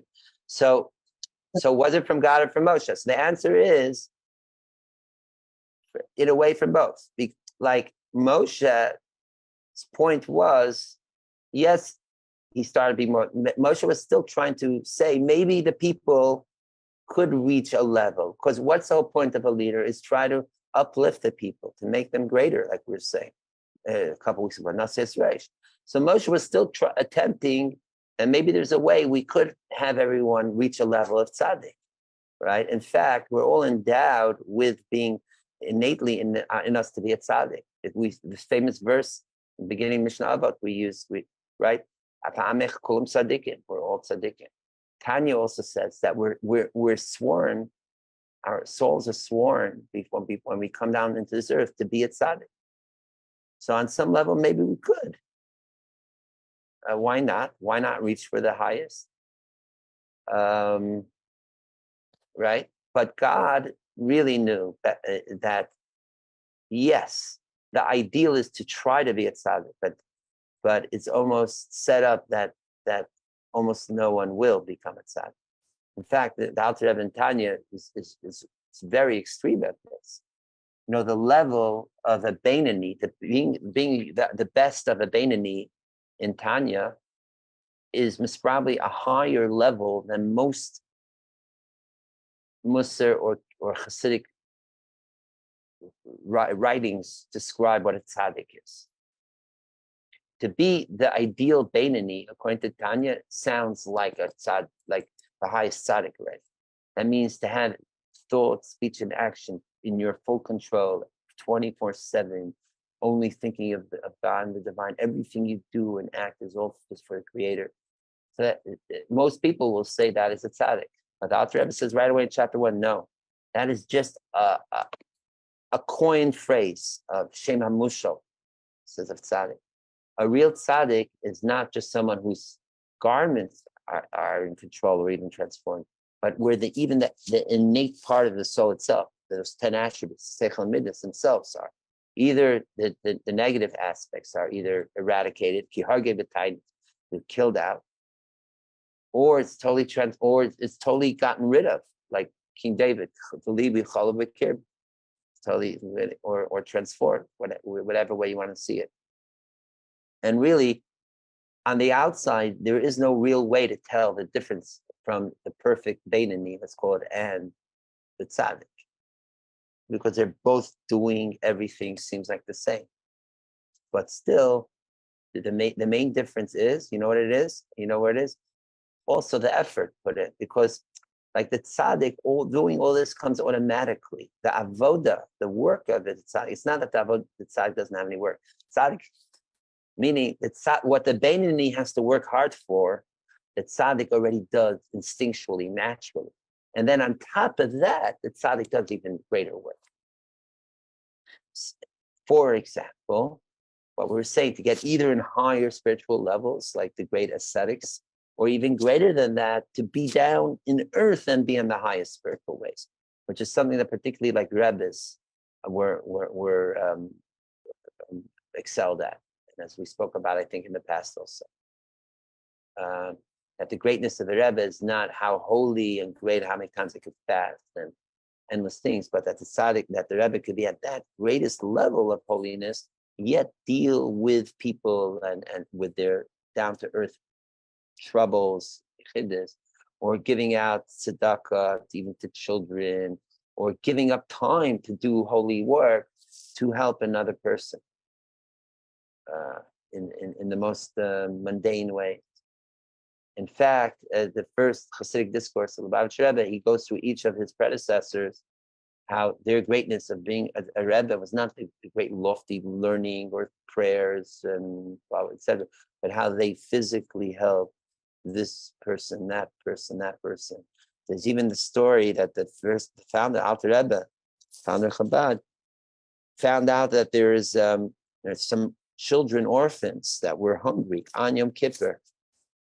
And he left synagogue, dropped his talis on Yom Kippur, and he went to the outskirts of the town of the Ashna, I think it was, and he went and he cooked a soup on Yom Kippur for the starving children, and so many other stories like that. So that is the real test of the true ultimate, not just tzaddik or rebbe too, which is in a way in this way a depiction. Rebbe is even greater than just stam tzaddik. Even in Tanya speaks about it, tzaddik v'rale, tzaddik v'toiv, like different levels of tzaddik. Okay, this is all deeper stuff. The point is that for the supermajority of us to be we are dealing with the garments, and that's the Dafka Yeshua way. Whereas the spies were still on that level they were too holy to deal with the world.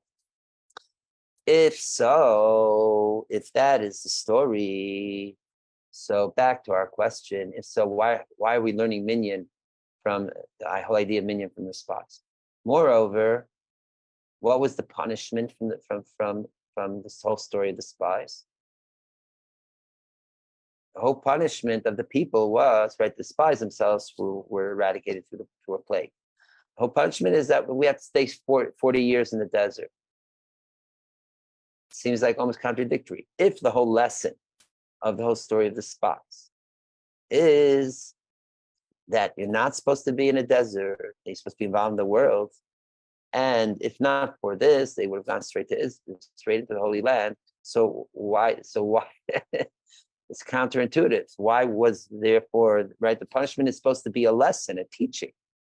So why are they told no, let's stay in the desert?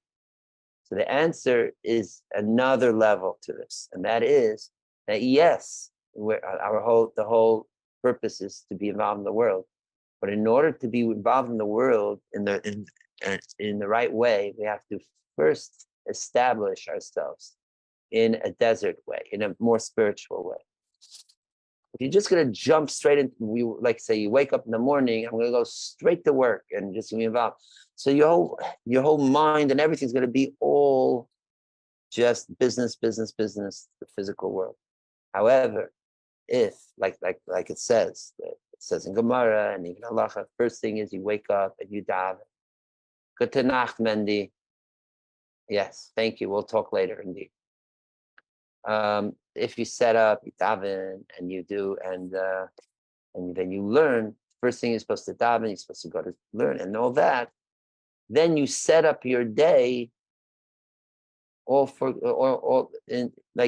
beginning with the spiritual foundation for the day, and then the rest of the day, as he says in chapter 30 of Tanya, even when you're going in the marketplace and here and there, you won't be influenced by your surroundings fully. You'll just in the other way, you'll be an influencer onto the physical. You won't be influenced by it.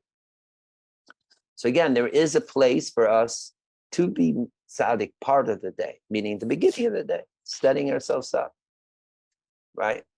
In that way. So too, yes, before the people had to go into the land of Israel, they still needed to spend some time. Right? They were going to be spending hundreds and hundreds of years in Israel. So before that, 40 years, they're designated to get in touch. Like we were saying before, lahavdil, those that go into take on certain vows in their youth, or yeshiva students early on in their life, they're in a holy realm, and then later they can go out into the world with that right prerequisite, that spiritual prerequisite, and then they take it up. So that's why the 40 years still continue, and that's why also we learn minyan dafka from this aim. From them, because the whole idea of minyan and davening is to be in a state of spiritual, like the spies. And so once we're like that, then we could take it out into the real world.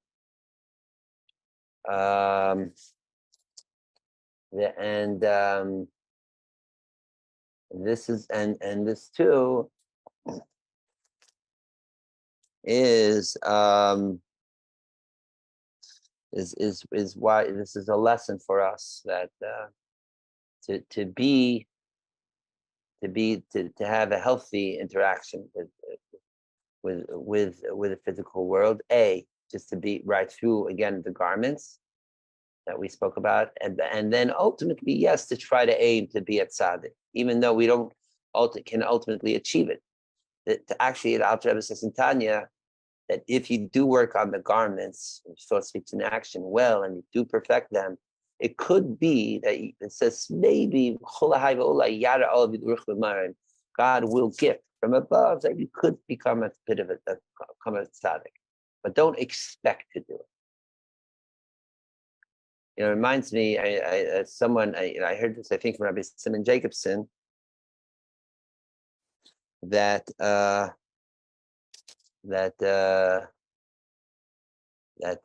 someone asked him that the Tanya has high standards. Like not only can you not reach a tzaddik, even to be a perfect Beinoni seems almost impossible. So why is Alter Rebbe writing that? Why does he write something that's more possible, like more within the reach realms of what most people do achieve? So he answered with I would say cute metaphor of like a car, like a Ferrari, let's say, right? So you drive a car. You're allowed to drive a car. Let's say most highways to 65, maybe go out west 75, maybe even 80 miles per hour, right? But you're never going to go like more than that, really. Maybe not, right? Maybe you want to speed, you go 90, I don't know. But if you look at speedometers, many cars, especially fancy hotter cars, they'll show you like go up to 180 miles an hour. Like, what's going on here? You're never going to drive 180 miles an hour. What is it showing it to you? No, but it wants to show you what the car is capable of, right? Right. Maybe Taka won't be able to, but no, you could really, really do that if you really, really had to. So just know, all of us, maybe we actually practically don't ever achieve not only a tzaddik, but even the top level of the Beinoni. But no, we still are empowered to do that. And that's why we're Taka sworn from above to be a tzaddik. And Taka, we are all tzaddikim on some level. In fact, Lubavitcher Rebbe said in 1991, in the talk, that in the days before Mashiach, which he saw like these times, is that everyone can reach the level of tzaddik already. Okay, in a revealed form. The fact that we're all tzaddikim of the soul, on the soul level, that's also another point. Of course, as it says, we all are tzaddik, but the difference is that the real tzaddik, let's call it, is the one it's revealed. It's not just dormant. It's not just potential. Even to be revealed, we can do that. We can, be chant in the right level. So bless us all to get to this level of tzaddik, I'm just throwing a few more points in the parsha that plug in with this.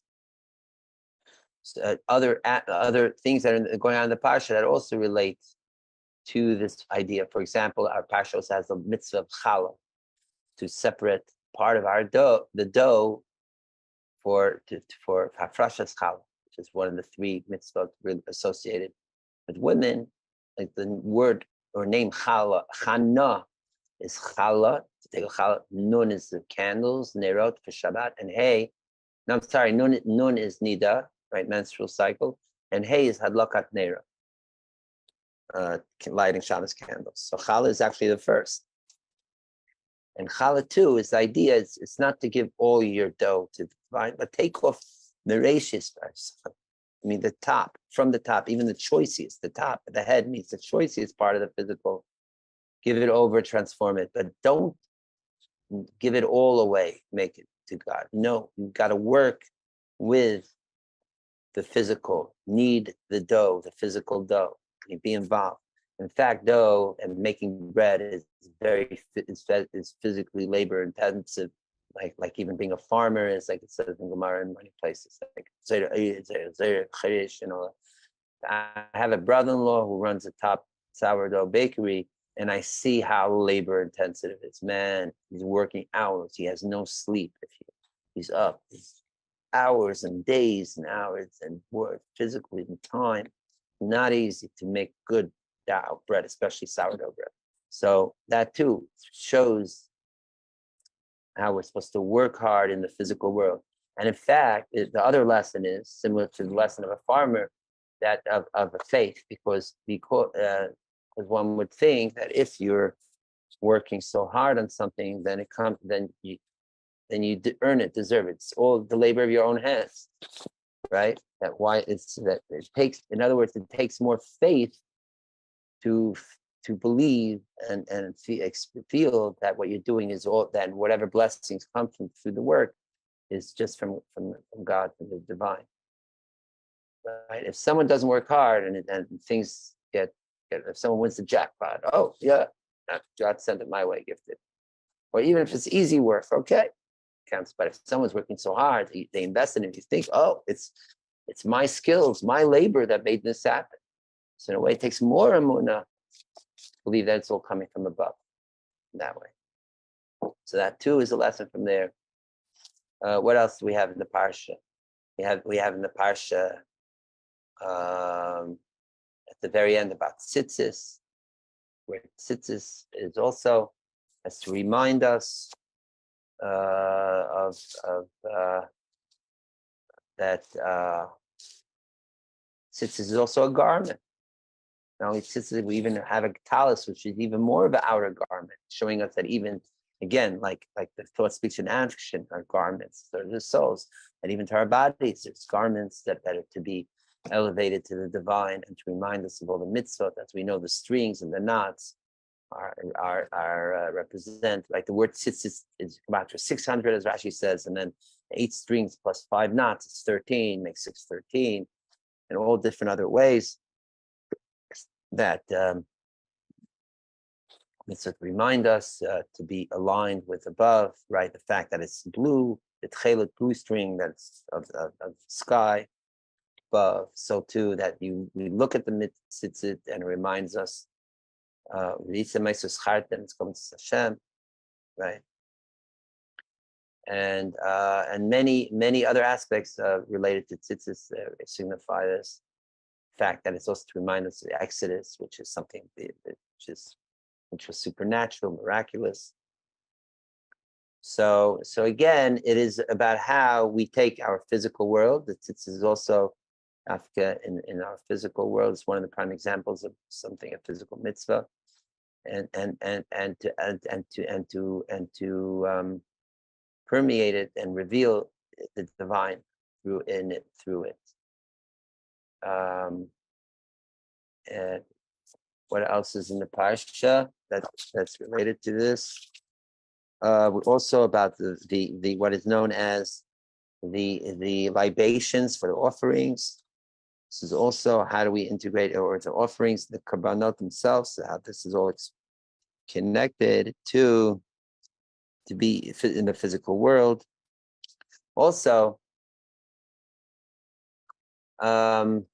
related to the theme that we were saying, that the midbar that represents something that's spiritual, whereas the land of Canaan, Israel, is the physical world, is also the story of the collector of wood, of the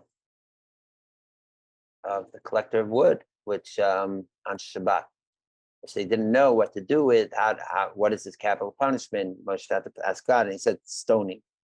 So there too, the teaching is that what's the connection? Actually, that this collector of wood, his intent was had a good intent. It wasn't to desecrate Shabbos. What was his point? Because after, what did we just say? That it's that the whole idea of doing mitzvot is mainly land, agriculture, being involved in the physical world. But here, now they're just told to stay 40 years in the desert, right? So now people could start thinking that, okay, if we're staying in the desert, then we don't have to do all these mitzvot with physical objects here in the desert. Let's spend the next 38 years, whatever it is, 39, just living spiritual life without doing any physical observances, because that's the whole lesson of the Miraglim, of the spies, that you have to go in the holy. It's only when involved in the physical world that you do the mitzvah. So the wood collector was going to be a martyr to show that even doing physical things such as collecting wood on Shabbos deserves the capital punishment of death. And that would be a lesson showing everyone else that you should keep, that you should that they should keep the mitzvah. So ultimately he shouldn't have done that himself either. There are other ways we could learn it, but that was the thrust of this is the overall theme of the whole parsha. Same too, even before this, it says right after the Meraglim were called out for doing the wrong, and they were killed through the plague, that there was a small group that tried to rush and go to Israel nonetheless. There too, they were saying, so your lesson is that we have to really do the mitzvah, we have to be in a land with physicality. So what are we doing here in the desert? Why should we stay here another almost 40 years? Let's go straight back to Israel. There too, Moshe says, no. It's not up to you to decide where to go, when, and what. Yes, if there wouldn't have been the story of the spies, we would have gone in straight. We would have been already on that high spiritual level. I wouldn't have needed to prepare ourselves for almost 40 years in the desert to go and to embrace the physical world. But once we've shown, unfortunately, that we're not ready, then we can't prematurely rush it. We have to spend our time here in the spirituality as much as we can, and even do the physical mitzvahs as much as we can in the spiritual world of the desert. And once we're ready and aligned, then we could go into the Holy Land. Okay, so you see how basically the whole parsha here is all the same thing. Okay, so that is that. I just had what we will, let's just say, segue from the parsha a little bit into the month of Tammuz, which is coming up. I am going to pause now if anyone had any comment or question on anything we said until now.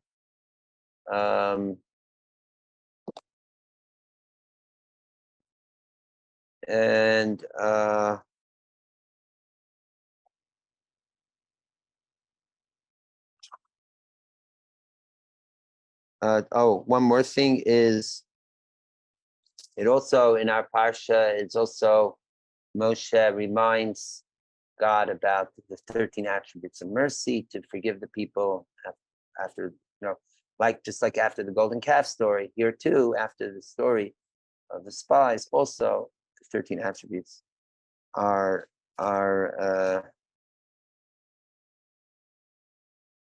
are mentioned. And it's just there's a cute story, so to speak, of art,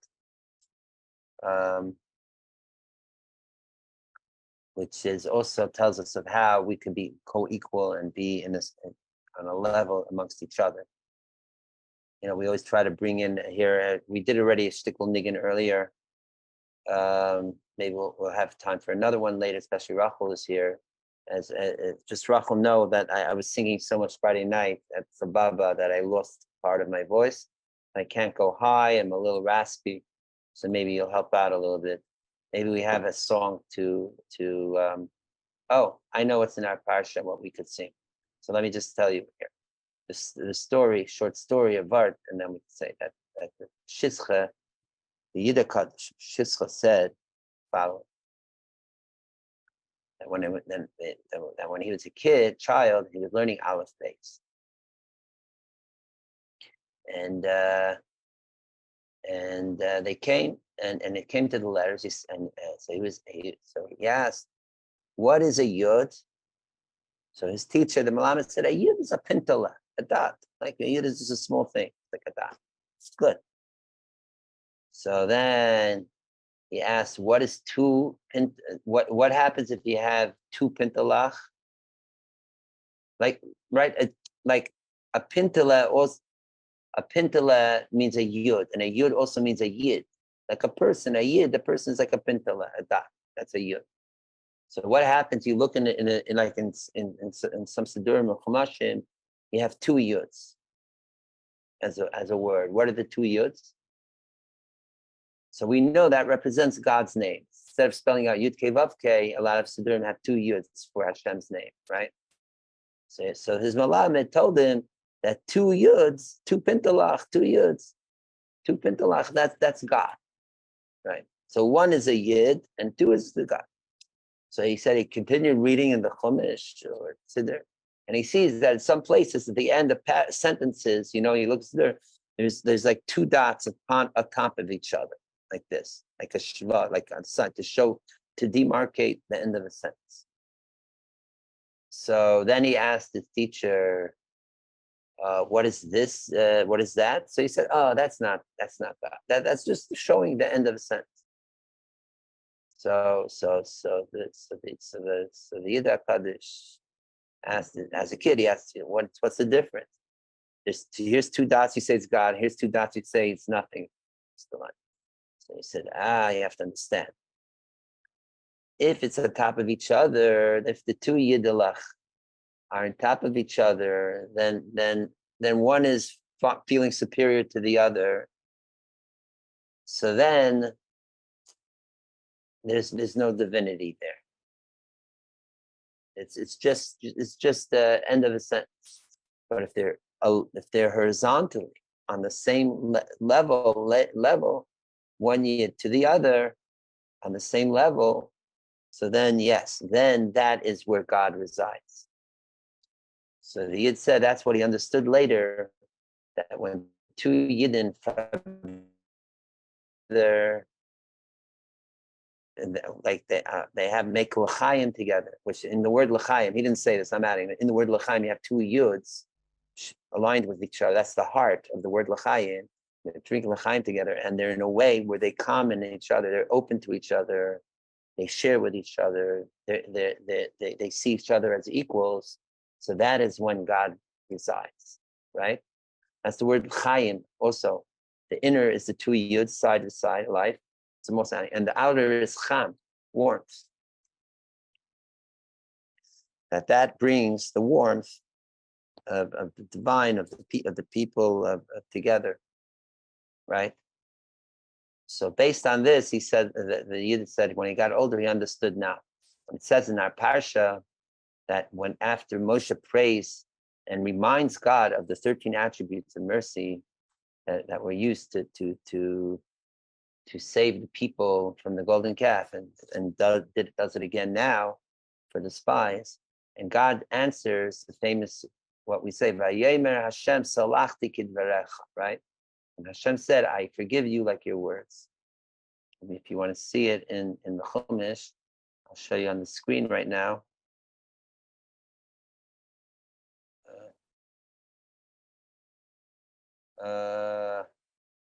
Here you see, and where Moshe said, "Now may God be great," as you said, the 13 attributes. Oh, Moshe tells God, "Forgive the people," and then verse 20, "Vayemer Hashem salachti kidvaracha." Right. So now, so the Yidakar said, the Rashi Tev's acronym, the first letters of Vayomer, Salachti, and Kidvarecha spell out are the letters of Kaf Vav Samach, which spell out Kos, which means the cup. That means when two Yidden sit down and drink together, L'chaim, in an honest way with each other, meaning they're using the cup to make L'chaim in the right way, then they can bring forgiveness. And then what they do, they bring in the two yuds. Here that's spelled out Yud Vavke, but in most you will have the yud yud. That means that the kos of Vayem Salach, it's missing the Hashem.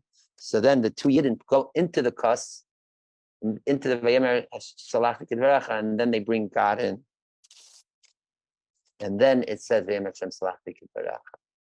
Okay, so l'chaim, and then maybe that's why it says right afterwards. Again, I'm adding I'm alive. God says, because when the two yidden say l'chaim, then they're enlivening God, and the v'malech Hashem aretz, so to speak. God embodies, fully manifests His honor in a revealed and living way in the whole land, and then we see the revelation of the divine. So l'chaim, whether it means physically or all the as we were just learning now, the whole parish, the whole thing means physically. So even if it's non-alcoholic, l'chaim, there's nothing like mayim. And blessing to everyone for the highest level, for everything that we're talking about earlier, ways of spiritual and all that, and especially physical health for all of us. So now, we'll segue a bit into the month. Okay, we'll just spend a few minutes on that, and then we'll go to the Hasidic part. Oh, you know what I mean? Oh, you know what? Maybe this is a good place to sing a niggin, especially with Rachel is here. I don't know if you know it, and that is also a verse related to this idea of divine forgiveness, which is later in the parsha, and we say this at the end of Kol Nidrei. That means before Ma'ariv of Kol Nidrei. That's here it is. That's the verse. V'nislach l'chol adas b'nei Yisrael. Verse 26. And that God would forgive the whole congregation Israel, even strangers who live there, because they all have done an error. This is not speaking directly about the spies. This is speaking about in general. If one that brings a carbon needs to bring a sacrifice for shogeg, he inadvertently did something wrong. So he bring a special sacrifice. And by bringing the sacrifice, then God forgives. This is specifically related if a leader of the people does something inadvertently wrong. So through this, he forgives the whole people, including the followers, right? Known as the Einei Ha'edid, the eyes of the congregation. That means the leaders of that congregation. Okay. So Rachel, do you know the niggin we sing in Lubavitch to V'nislach? Is it well, could you put it back on the screen? Yeah. V'nislach. Yeah, exactly. Yeah. All right. So my voice is shot, so I'll follow you. Okay. Well, my high voice is also a little bit done, but my lower voice is still there. So good. Okay, so we'll do together. Adas b'nei Yisrael. I could do it a little higher. Wait, you want to try the Nislach? Can you do that?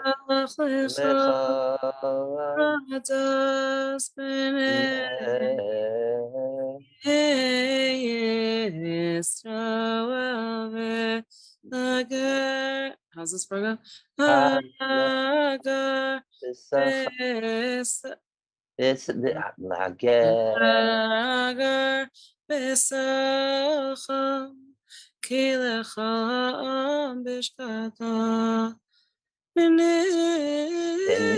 one more part. The Nisela Lecha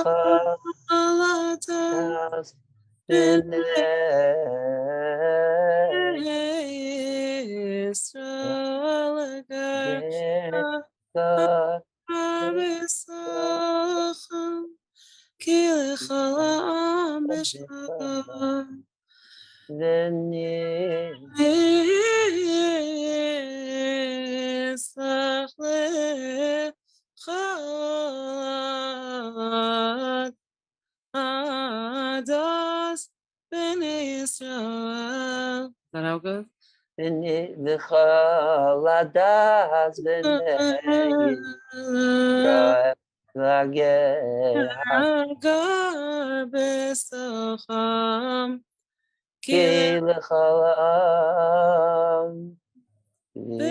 that how it goes? Yeah, very good.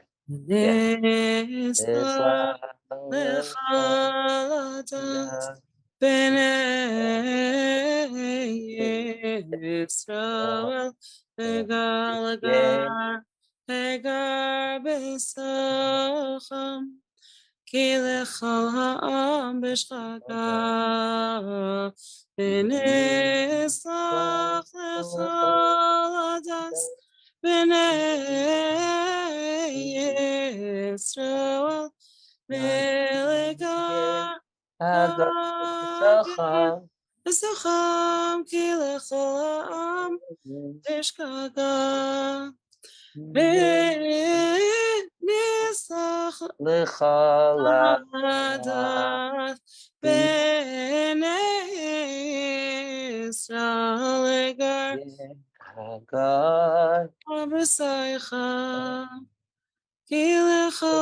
I know the end part a little bit different. Yeah. Yeah, very good. Tried. Thank you. Vivaldi. No, it's better. It's even best. Great. Vivaldi.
Great. We're getting ready for Yom Kippur already.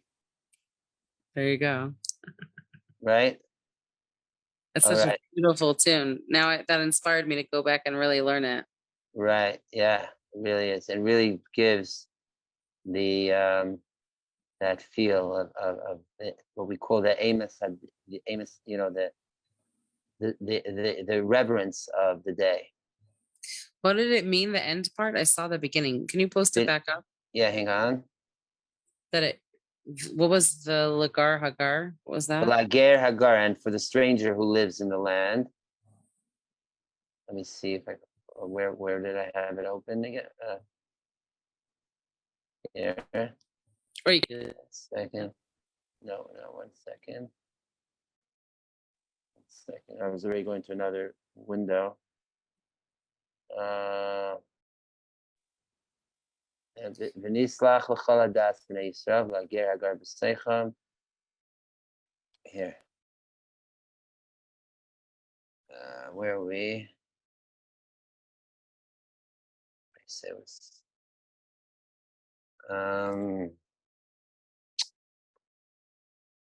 Okay, it was most probably the one before. Sorry there. I just have a lot of windows. Here, no. Hang on. You just want to see the words, yeah? Here, 26 it is. The Nislach, Wachaladas, Nisrael, should be given the whole congregation, and also the strangers who live in there, not even the non-Jewish members of the land of Israel are also, there's a Ger Taishab, it's known as, settlement on those who accept the Torah, like the 7 Noahide laws and Torah, though they don't keep though they're not technically Jewish. So that means that when the leader is forgiven, then everyone is forgiven. Because also, again, it's going back to the idea that a leader represents everyone, and the way the leader sets it, that's the way it goes. That's also connected to our theme that we're speaking about earlier, that the leaders to be on the level of the people, even even the physical way, because they represent the people through and through. So that's it's also a great lesson that even leaders could make mistakes. Okay, so now we're going to segue this and also connect with the parasha to our month. We don't have time to go through everything about the month, but I do want to point out a couple things. So Tammuz, which is beginning this coming month, and we're going to continue next week more. So the word Tammuz is actually from a Babylonian Akkadian word, which was a name of an idol, believe it or not, or those that worshipped an idol. The word is brought down in Ezekiel chapter 8, based around idol worship, and it means two things. It's brought down both an idol and also meaning a word meaning like warmth. Okay,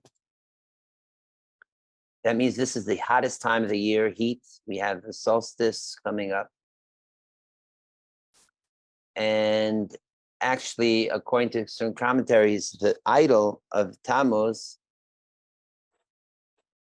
was such that it had empty sockets, was made out of metal, had empty sockets, and they would put hot lead into the idol, pour it down, I suppose, from the top, and drops of liquid lead would flow out of the eye sockets of this idol.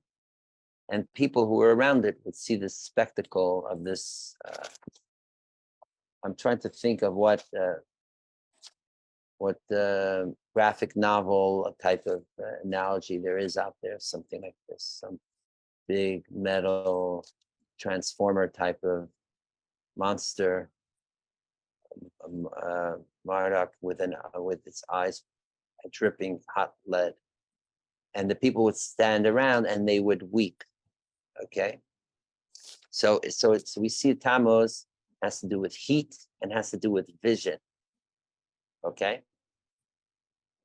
In fact, in the Sefer Yetzirah, Tammuz is related to every month is associated with another human activity, and the activity of this month is Re'iyah, vision. Okay. In fact, even though the Sefer Yetzirah says the body part, which also goes every month as a different body part, is the right hand, yet according to the Arizal, it is the right eye. So again, vision. And this idea of vision is also connected twofold. First of all, every month is also associated with a different tribe, different leader tribe, even like the way the encampments, the 12 tribes were camped out in the desert. So if you go around from the first encampment, you count around. So when it comes to this month, the 4th month, it is represented by Reuven. Reuven, we know, is called Reuven by Leah because it says that she said, God saw my impoverishment. So again, associated with vision. And as we mentioned before, the spy story of our parsha begins the eve of the day before Tammuz, the last day of Sivan, or right before Sivan, a day or two before Sivan, Chavtes, meaning the bulk of the 40 days of the spies. Let's say it took a day or two to get it, whatever, but the bulk of it was in Tammuz. So again, and spying has to do with vision, right? As we speak, eyewitnessing, I spy, so on. So we see how Tammuz is related so much to sight, vision, which makes sense because this is also a time when the sun is out most, it's most bright, the most that we have exposure and using vision. And so the point of Tammuz is to take negative vision, the vision of see, maybe let's say seeing the wrong things, especially the summertime. There's a lot of visual distractions, and to transform it to holy vision, seeing beautiful, positive, sacred stuff. Right. That too is also connected to our parsha. At the end of the parsha, that tzitzit is supposed to be something that says you see. You're supposed to look to see the tzitzit, and then you remember the gods, right? There's the verses that you first. It says like not to stray after your hearts, and after your eyes. Right? It's not, usually we say the opposite, that first you see something, first you see, like if for distractive type of negative, like if you see, first you make eye contact, and that creates carnal excitation, let's call it, right? So that tzitzit is to combat that, to look at something positive, to combat that. Incidentally, it's also a lesson that the reverse, because in the parsha tzitzit says, doesn't say do not stray after your heart and do not. It does not say do not stray after your eyes and after your hearts. But first says with your hearts and eyes.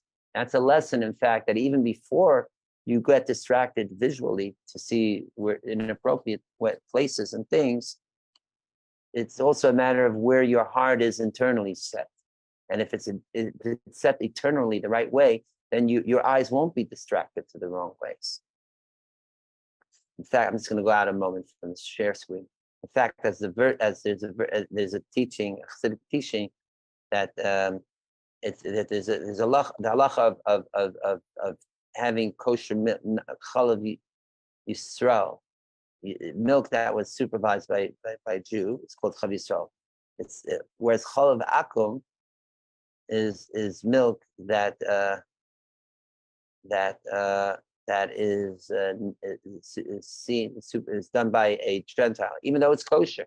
There are people that have a special, even though halachically could drink even milk that's seen by a Gentile, supervised by a Gentile, still the hidur, the best type of milk, and like Lubavitch has a chumrah and follows this custom, is only chalav Yisrael. So the verse is chalav. I think it's a mish or some halach. Chalav shechav Yisrael akum ein Yisrael aveyu.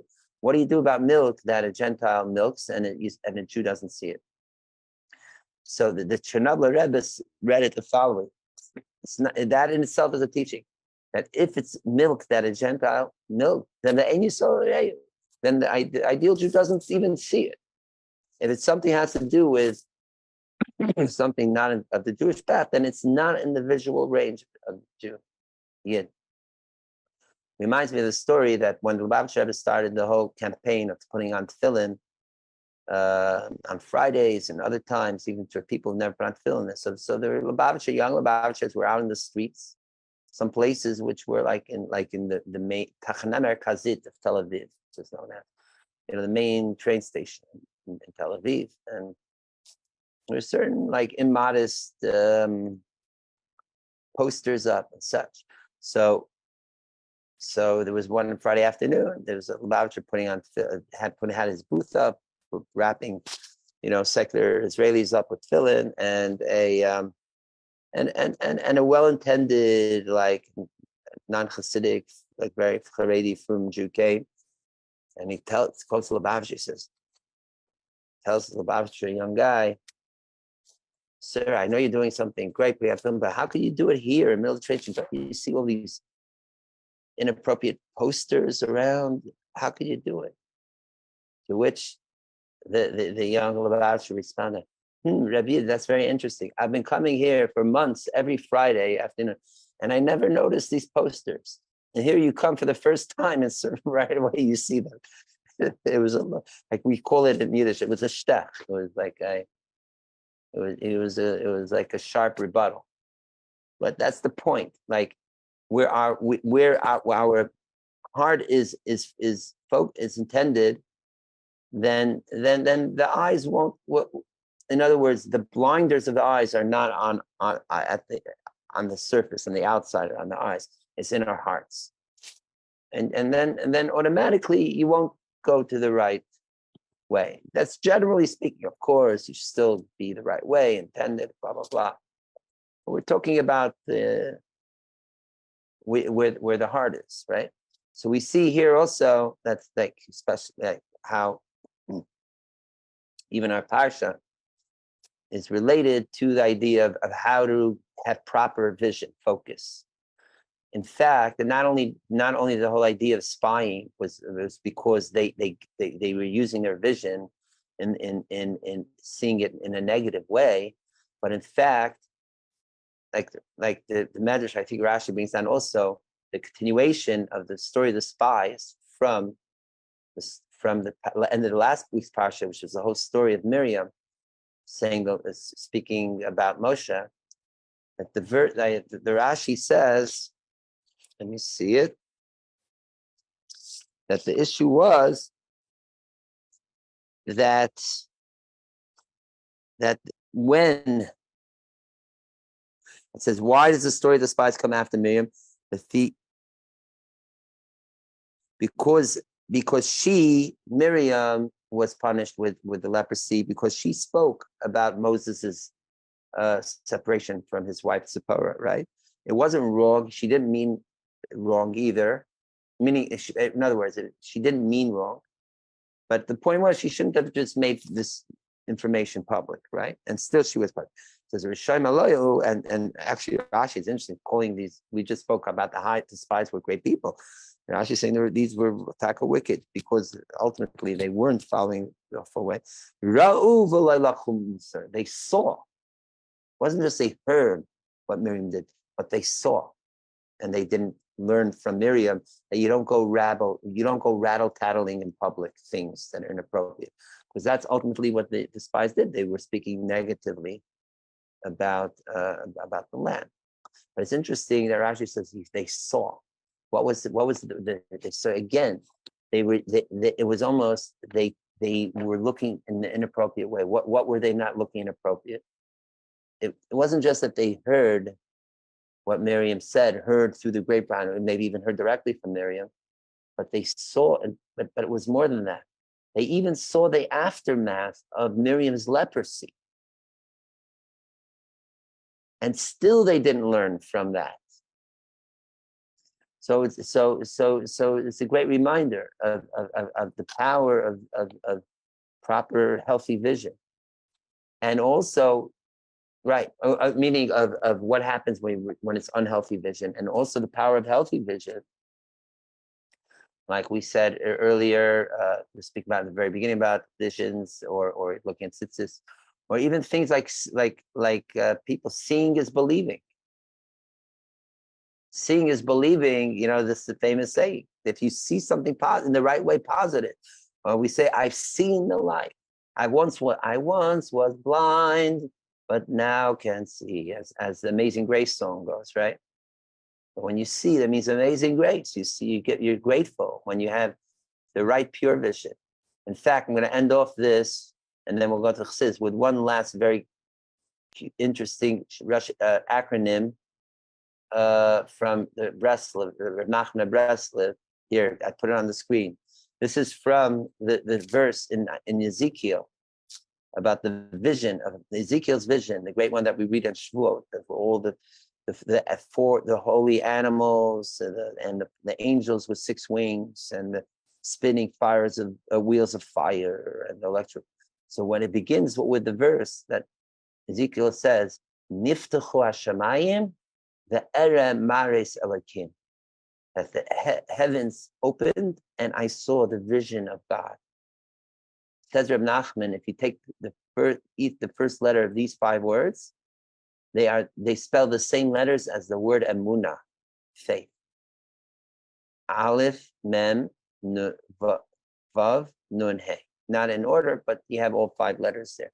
Meaning, if you have the right, proper, open vision to the divine, then not only you'll have these great visions, but this is also the seeing is believing idea. Okay. So again, we have in our parsha examples of negative, how vision could lead us astray, and also ways of how we could align our vision in the healthiest of ways. Okay, so keep, or as the end of Monty Python, I think it's Life of Brian says, keep on looking on the bright side, right? Just keep on looking on the bright side. Okay. Good. So I think we covered enough of all that. And now, as promised, and we really, not to delay this anymore, we'll at least cover a bit, continue on our theme of Chasidim Misnagdim. If anyone has any last minute or anything briefly they want to pipe in on, now is a good time.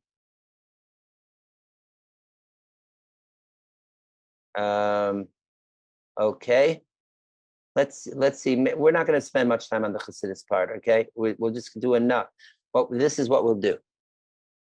The theme, just like very brief recap. What we've been covering in our how do you say it? Our sub series of segments in our whole series of the whole dynamic or even disputations between Chasidim and Misnagdim. We've been focusing extra innings or innings within the game. Extra means it's at the end, but this is more in the middle somehow. This reminds me of sometimes you have 7 aliyot for Shabbos, but sometimes you want to give more people aliyah, so some people just break up the middle aliyot to 3 into more, so you have a bunch of mini aliyot in the middle. Okay, so basically, as we were talking about how by the publication of the first Hasidic book ever in 1780, which is the book of teachings of Rabbi Yaakov Yosef Polna, the book was called Toldos Yaakov Yosef, that led to the second main wave of excommunications against Chassidim, like 2 years later or so, right? Something like that, a couple of years later, a year or 2 later. And in fact, that the Misnagdim were quoting from this book, showing how the Chassidim were erring and maybe even being heretical. And a main idea that was being quoted was the Hasidic take on how to deal with foreign thoughts, alien thoughts, whether it was in davening, that was the main thing, or even foreign thoughts not davening, when out on the street. This is related exactly, mamish, to what we were talking about. When the eyes start wandering, that could lead to alien thoughts, right, on the streets. So with that, we started delving into the different ways that the Rabbi Yaakov Yosef Polna discusses the idea. So basically, if alien thoughts is the negative perspective, then the positive side is kavanot, how to have the right alignment and focus, kavanot, to positive, the divine or positive. Now, we are not focusing that much on what is kavanah and all that per se. And that, in a way, could also be a very we could delve into that more. Maybe we will at some point in the future. But just think of that as the contrast. The positive approach of thought would be something aligned to kavanah, intention, which creates devekut, connection, constant attachment to the divine. Whereas if our minds or hearts are distracted, all the more if they go down to not only the negative, neutrally negative thoughts, but let's say even all the more so illicit thoughts, right? Prohibited thoughts, let's call it. Then we've detached. Then we've given up kavanah, and we're detached from our dveikut, our connection with the divine. So we are now. So what we've been going through is different forms of two things. What is the phenomenon of the alien thought, and we've seen that Yaakov Yosef, primarily based on the teachings of his teacher Baal Shem Tov, which is what we were going through, mainly the way he quotes from his teacher, the Baal Shem Tov, on the subject, is that these alien thoughts are actually at the end of the line of the exile of the Shekhinah in the world, certainly on a psychic level. And so in a way, they're actually, we almost have pity on it, because it's like it's almost like the divine sparks that was through the shattering of the vessels that created the whole world.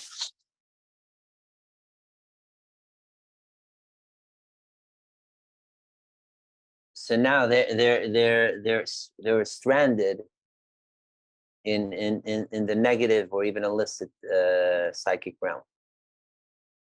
So that is what it is, or as we said, it's in the malchut of malchut, at the very, very end of all the sphere.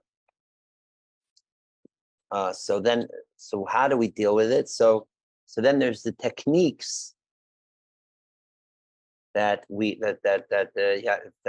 Yaakov Yosef Pana brings from, there were two main disciples of the Baal Shem Tov, Yaakov Yosef Pana and the Maggid of Mezrich, just so you know. So Yaakov Yosef Pana is what we're getting direct, straight, and it seems like Yaakov Yosef Pana spent more time with the Baal Shem Tov.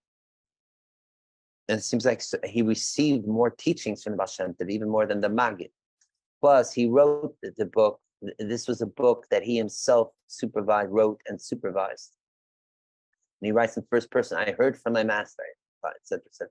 Whereas whatever we have from the Maggid was all from this was already another degree away. It wasn't the Maggid himself writing it, it was his students writing what the Maggid told them he heard from this fact. Okay, so what we get, in a way, what we're getting from the Yaakov Pana is more, I want to say more authentic, but it has certainly a more direct connection to the Baal Shem Tov. That's why it's so important to read, to really get the Baal Shem Tov, to read Yaakov Yosef Pana, which and for some reason and just because the Maggid was more of the actual successor, continuing, it had so many disciples, is therefore most of what we do have, what usually we have from the Baal Shem Tov is through the Maggid.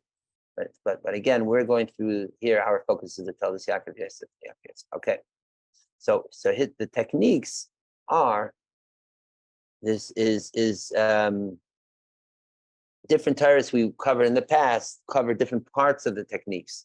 But if we were to combine them, we would say it's like the following. Now, as you're thinking, so you're thinking an alien thought, right? So then when you catch yourself, you're thinking it, right away, envision that that there is, in this alien thought, there's that spark of the Shekhinah, and feel bad for it, and how it's suffering, in a way, but moreover, tremble, be scared, also that your mind wandered so far away into this realm, and that will detach the spark from the actual negative proper thought, release it, and then that will also carry the person back to the kavanah, to focus appropriately, and get back, whether it's to the davening or whatever, or right in the case of having alien thought in prayer or study Torah, or if it's even in the streets, in a way to get back away from that. More specifically, we went through the 3 H's, the 3 S's idea. Let me bring that up again just to remind everyone. Have it here, especially because it seems like there's some people who are tuned in now that weren't here when we said it earlier a few weeks ago. It was also right. Memory. Right. Oh, here we are. And that is the 3 S's or H's, which is Hachna'a, Avdalah, Hamtaka. To sublimate, surrender, or subserviate oneself, that one give up one's selfness of ego, that I am the one thinking this thought. Focus more on the trapped Shekhinah or spark, divine spark. So now you're not getting in the way of yourself, of this this misdirected thought process. And then when you're in that state, now you're focusing more on not on how you are thinking, but on that which is being thought. And then separate the good part from the negative part of it. And like we were saying before, releasing the holiness of the Shekhinah that's trapped in there. And when you do that, then you could transform it into sweetening it, right? Hamtaka, into elevate it back to its source. Okay, so that is, in a nutshell, the 3, that is the system of the Baal Shem,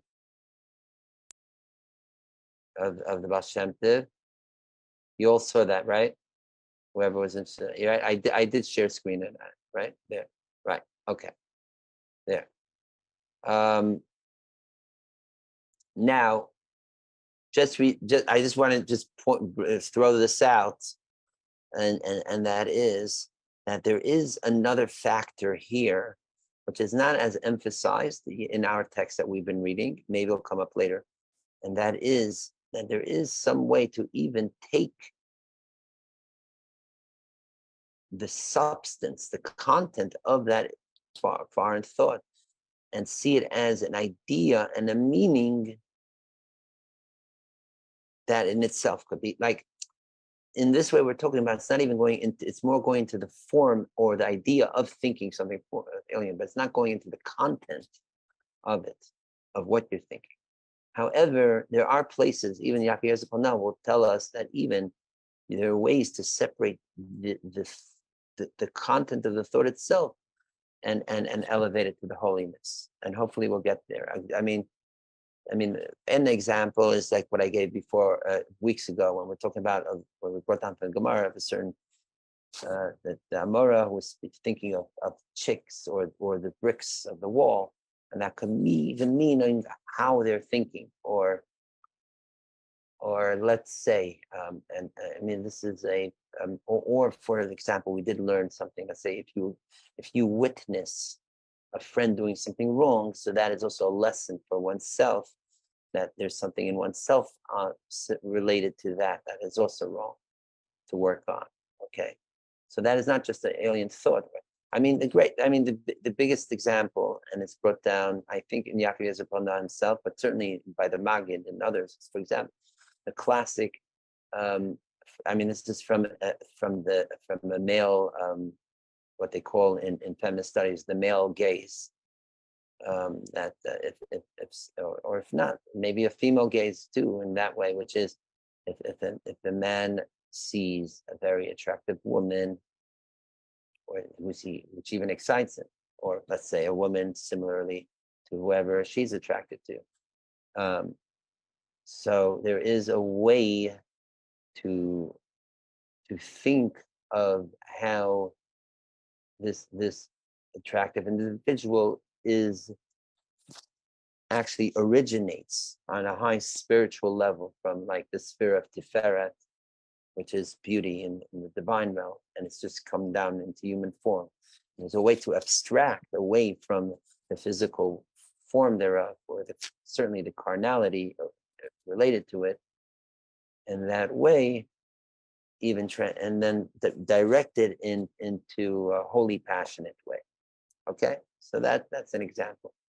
I don't think we yet went through a text that explicitly states it out, but we may come across something like this in the future. Okay, so I'm just giving a recap of on the subject that we discussed till now.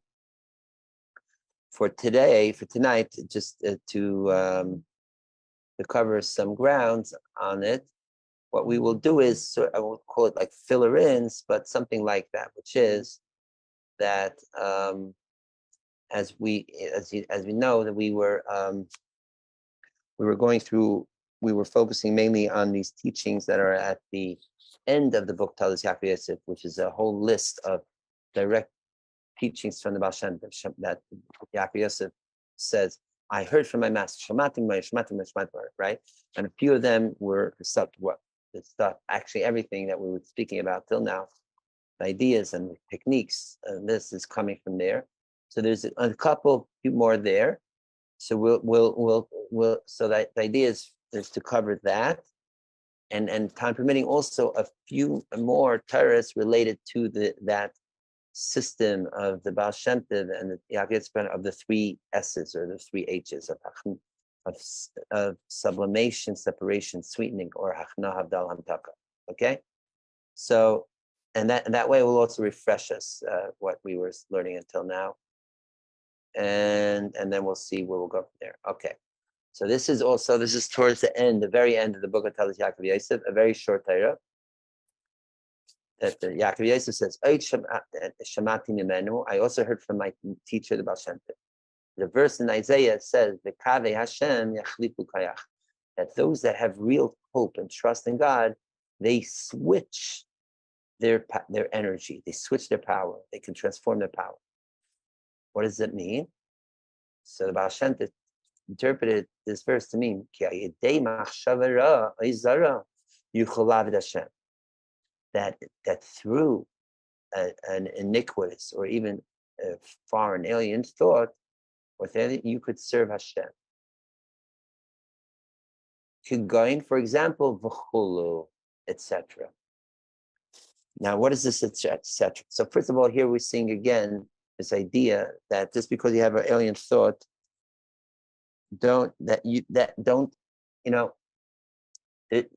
this here is another great teaching here psychologically for the person who's thinking. First of all, to think, and we mentioned this, I think it's related to entire. Know that everything is divine providence, so hashgacha pratis. The very fact that a bad or alien thought fell in your head is itself thrown to you from God, given to you from God. So for a reason, whether it is to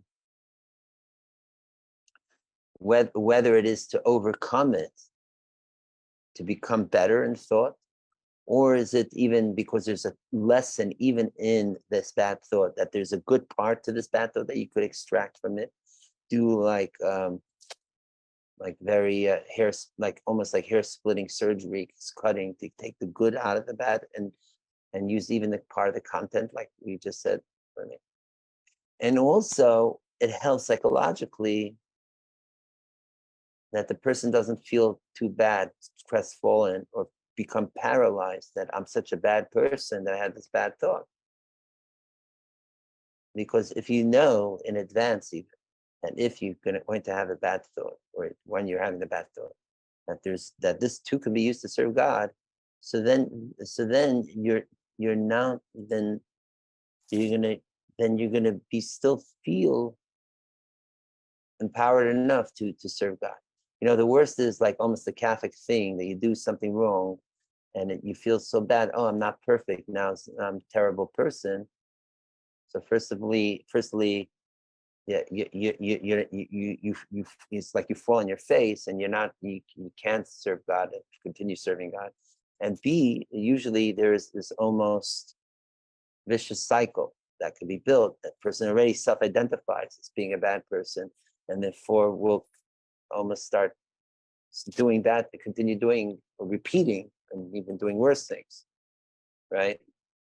So we want to avoid all that. So so there's a way to do it.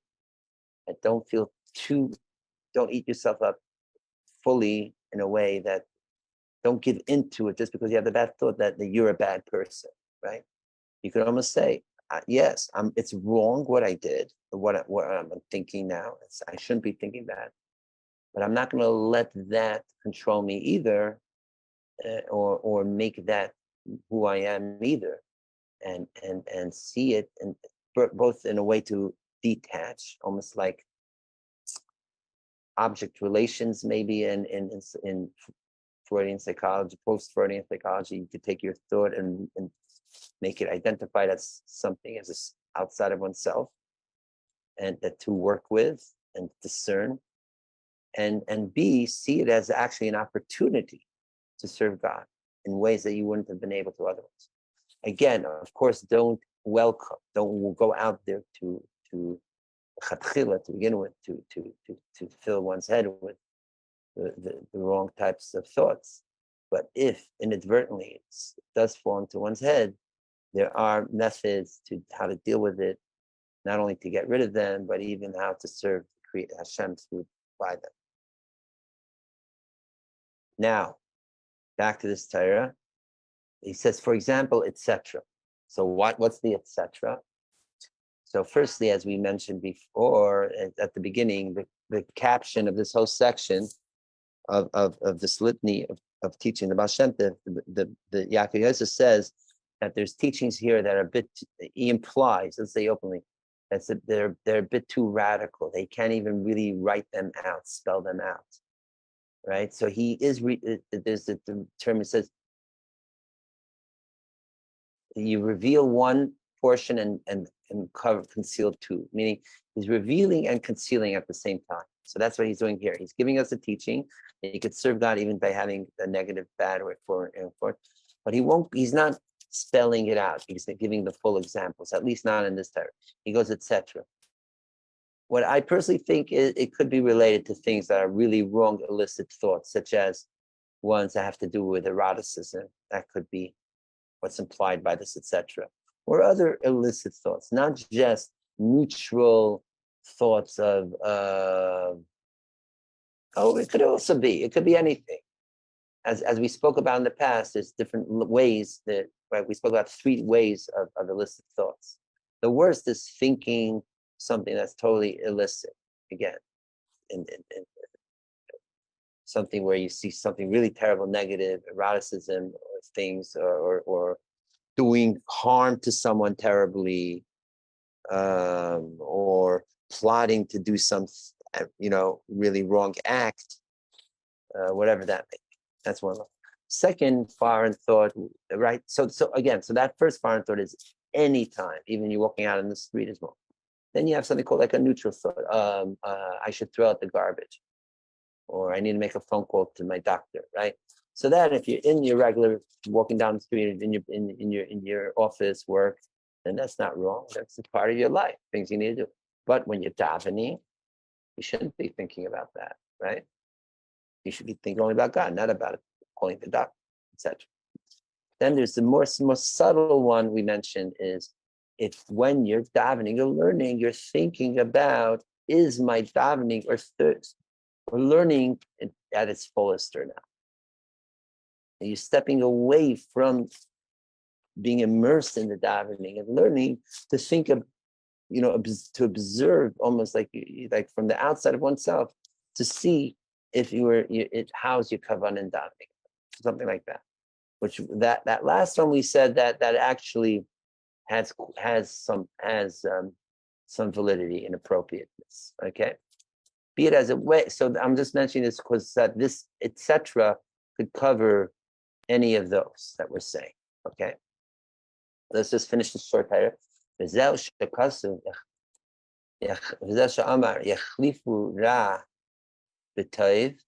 you know what? Let me look this up in Isaiah 40. we'll see exactly how I thought I had the window open to Isaiah 40, but I could do it quickly. Isaiah 40.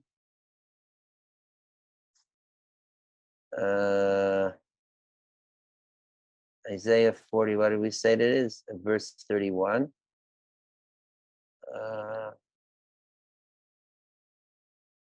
Let me just screen share. Isaiah 40, 30, verse 31. Yeah. Okay, it doesn't say the rabbi type.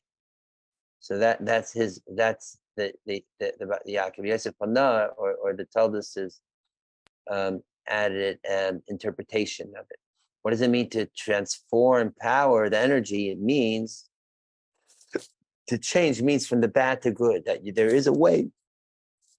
We could use again the parlance of the Baal Shem Tov's technique to sweeten the bad negative thought into a good thought, into something good. And in fact, that this could actually enhance and to give power in one to serve Hashem. Okay, so here again is we even have a teaching about Shem Tov, a proof text that even we have a negative bad thought, there's a way to deal with it, and you could even use it to serve God. Okay. I mean, honestly, there's all these other interesting Torahs from Baal Shem Tov, or in this whole section, but including of what to think about when you go to the bathroom. But it's I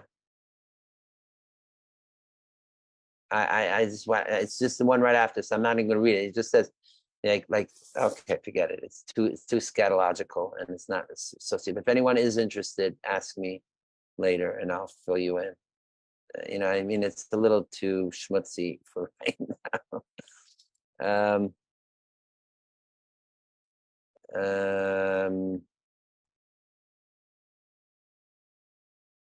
Right, we did all these.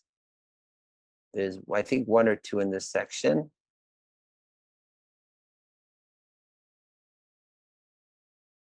You know what? I'll do it because in a way it is related to Machshavas Eretz. I think you'll see even things as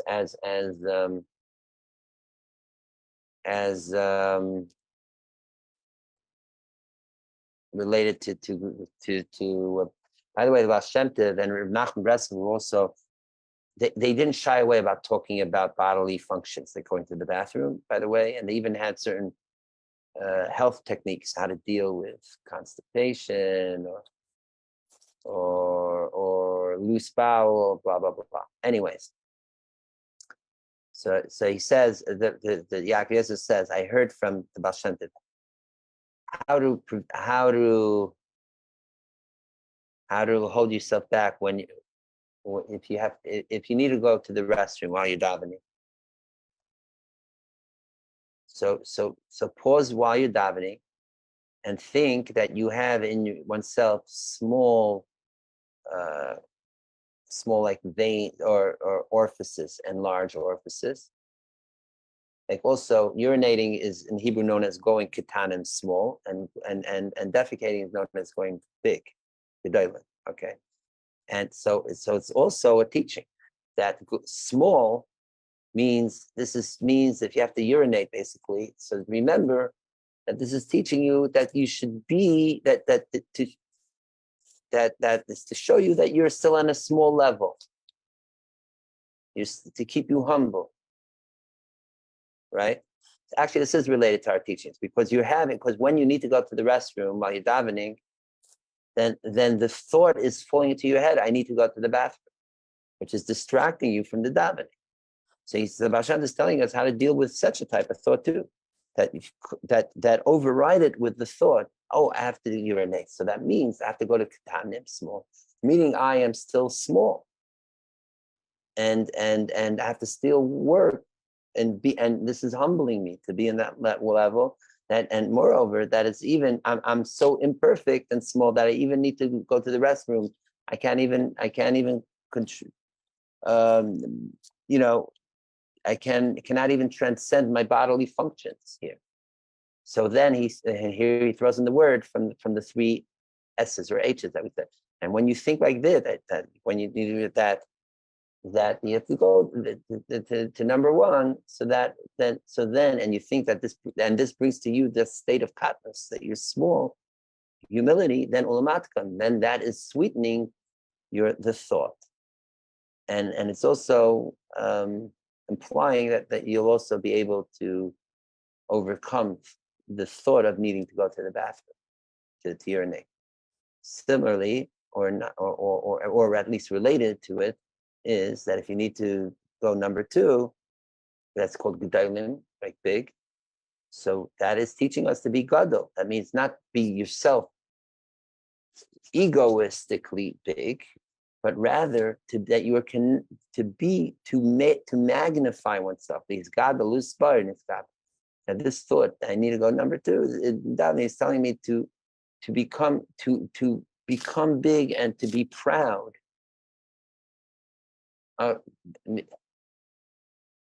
Meaning that okay, this part is actually in pointing out something negative, something about the person. That this is that I am now in a state of haughtiness. I'm trying to make myself big and priding myself. Therefore, I now am thinking I have to go release myself on the royal throne. This is in order to humble me. That I'm very mortal. I'm not such a big individual. This is actually there to bring humbleness, humility to the person, and this is also connected to a verse from in the Megillah, where it says Queen Esther says Tischalchal hamalka ma'od.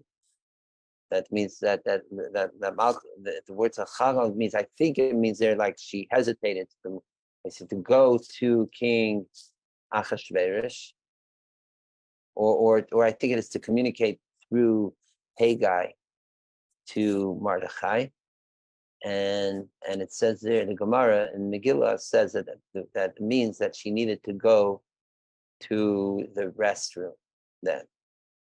And and the word Fatischalchal is like we say Nashayatzar chalulim, right? The kavim chalulim, holes and pathways, bodily organs for functions.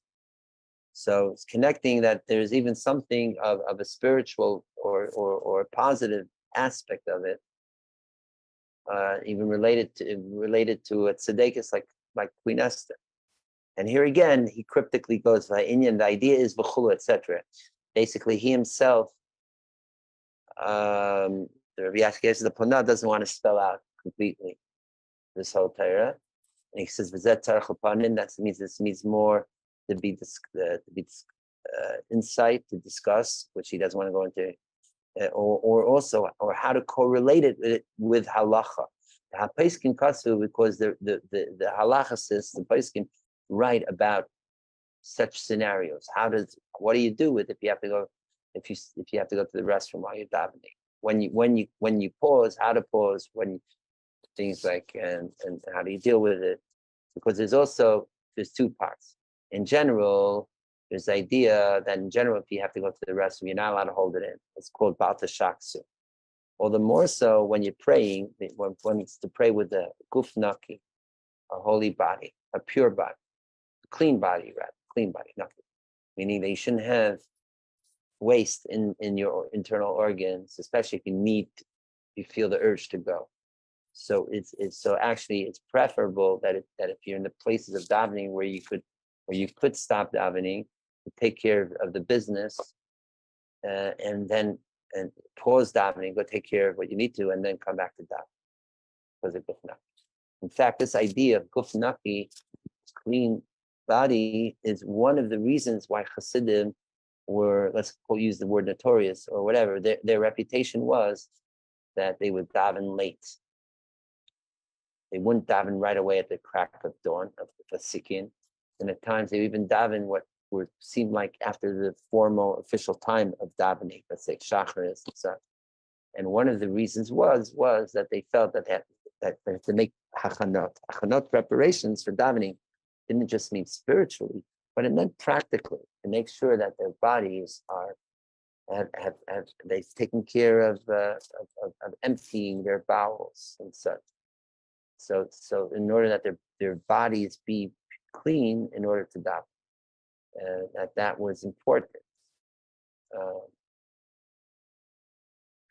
My theory it's just my personal theory, because you could say, what about the Misnagdim? They didn't think about Gufnaki and all that, and didn't they think of the importance? So this is just my personal social observation, that like Chasidim was maybe it's because Chasidim were more known to stay up late at night and farbringing and eating and drinking, not mixing l'chaim until late at night. So therefore, by the next morning, they still had more in their system, and they weren't ready to take care of everything right away. So therefore, it took longer for them in the morning till they felt that they had a clean body. Whereas Misnagdim they didn't stay up late at night eating or farbringing or something like that. Right, that's all. And therefore they didn't have as much of that issue. Again, this is just my pure conjecture, and don't quote me on it. Okay, so let's see. We have a few more minutes. Let's do a little bit more. I'm just going to find. Okay, so yeah, I do apologize. Apropos of all that, yeah. Did he have any particular cures for hangover? Not for hangover that I know of. There could be other. Oh, you know who we could ask? We could ask Eli Moses. He would know more of the practical segulot and things of the Baal Shem Tov. But there are segulot of the Baal Shem Tov about things like shilshul, which we would associate with diarrhea. No, but I was thinking more in terms of just, all the l'chaims. Well, at some point. Right, hangover, right, yeah. I don't know. It's a good question. I don't know if it's Baal Shem Tov himself. I don't. The reputation of Chasidim drinking a lot, and I don't think was in that very first generation of Baal Shem Tov. I think it was more the second or third generation. So maybe there are segulot or ideas from Rebbes after him. Oh, I was just curious. Yeah.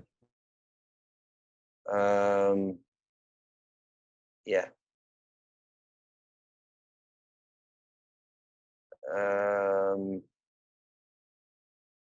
There's the idea of, I mean, you wouldn't have wanted to be davening hungover, basically. Right, that too, 100%.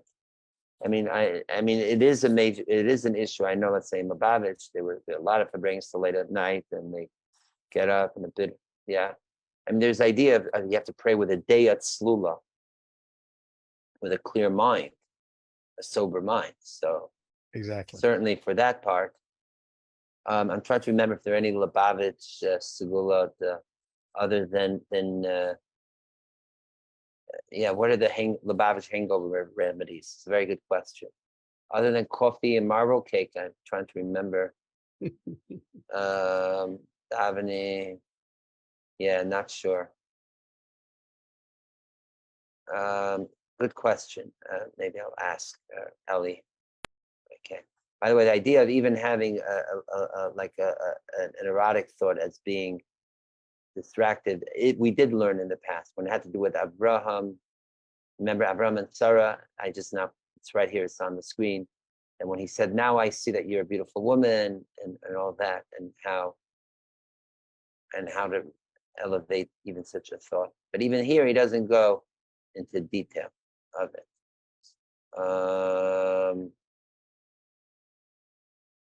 There's at least one or two more here. This one we did also. Remember about the Adonai, Svatzai Tiftach, the Aleph and the Din letters, how it goes down. Okay, so here's one. This one is a little bit more, this is called complicated.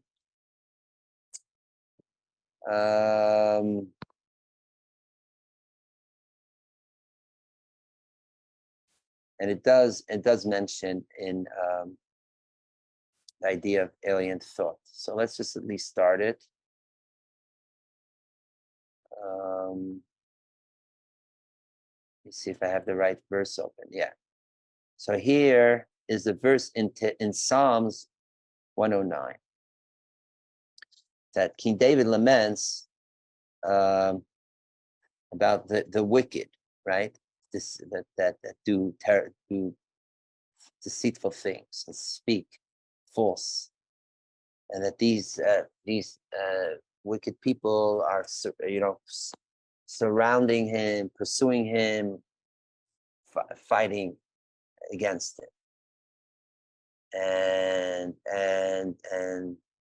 and instead in return, it says, "In return of my love, they are my adversaries, but I need tefillah, but I am still all prayer." It means David is saying, I'm still not distracted from all these people that are trying to knock me down. Even though they do bad to me instead of good and hate me, and wicked. Yet the wicked, when they will be judged, they will go back, they'll be condemned, and their prayer will be turned into sin. And now, King David says, almost like gives a curse to these wicked people, that may their days be short, few, and taking charge of them. And it goes, may their children be orphans, and his wife a widow. His children be vagabonds, beg and seek bread, need to beg for bread. And then it says, let the creditors take away, they take away everything that they need, everything they have, and that and strangers take there's everything that they have as spoils. Okay. So based on this, the Baal Shem Tov said on this verse, what is the punishment of the wicked person that his wife should be an orphan, a widow, and his children orphans? In other words, implied is that he'll be killed. So it should just say, may the wicked person be killed. Implied here is that there's a state where the wife or children could be widows and orphans, yet the Russia still is alive. So what's going on here? Why does King David phrase it like this? So he almost like a little bit like a pilpul. So he says we will proceed it with the following famous piece of teaching from the Gemara. That his famous teaching is Talmud Gadol Shemei V'Lemas. It's a question, debate. I think it's Rabbi Yosef and the Rabbanan. I forget. What is greater, to study or to do acts? Let's say learning Torah or doing a mitzvah. Which is greater? To which the answer is, it's that study is greater than doing an action, because Talmud study brings to doing action. How do you know how to do a mitzvah? By learning the Torah about that mitzvah. So since the Torah leads to doing the mitzvah, therefore therefore the study is greater. The Hiksha, so Baal Shem Tov asked, Mashmam Demaisa Gadol. What do you mean? Anything that's prerequisite or to something else means that you're really valuing the outcome, what it's leading to, that more than the thing itself. So why do we say that the study, which is what leads to the action, is greater? Because it leads to the action. If it's leading to the action, then it's subservient to the action. Then really, the action should be greater than the study about the action. Because the study is just about it, but it's not the thing itself. Right? So it's just the opposite. It's not that study is great because it's greater than action, because it leads to action. If the whole value of study, why it's greater, is because it leads to action, implied in that is that action is of great value. If so, the study for it is only the prerequisite for it. So again, it's of lower value than the thing itself, the action itself, right? So the Baal Shem Tov answered, "Ki talmid yesh by shnehem," because really, when we say study is great because it leads to action, it's not just that it's an intro. It's like what we call is again the prerequisite for it, or just to have the knowledge about it. But really, when you're studying this in the study itself, you have the action too. In other words, if you study about something, even if you don't do it, you also have the part of the doing in the studying about it too. What is the prime example here? It brings it's like we know the Gemara says, especially these days, that we don't bring sacrifices. So whoever studies about the sacrifices, it's as if you brought the sacrifice itself. So we already see that in the studying of the Torah is the thing itself, or like also the verse says, when the Shalom Parnasosenu, our lips will make up for the animals that are supposed to be sacrificed. So that's a teaching that prayer is like bringing sacrifices too. So again, study, which is using our minds and our mouths, or similarly prayer, even though it's not the thing itself, or you're just studying about it, or you're praying, or again, but that is like you're doing the things. So so therefore, if you're studying about the action, then you're already in the study, you have the value of the action itself, even though you didn't really do it. But whereas if you didn't study about it, you just did the action without the studying the Torah about it, so then you don't have both values of study and action. You only have the action without the study. Okay? So how's this connected to what we're learning? Let's continue. Now he's bringing another concept. This is all going to tie in together. We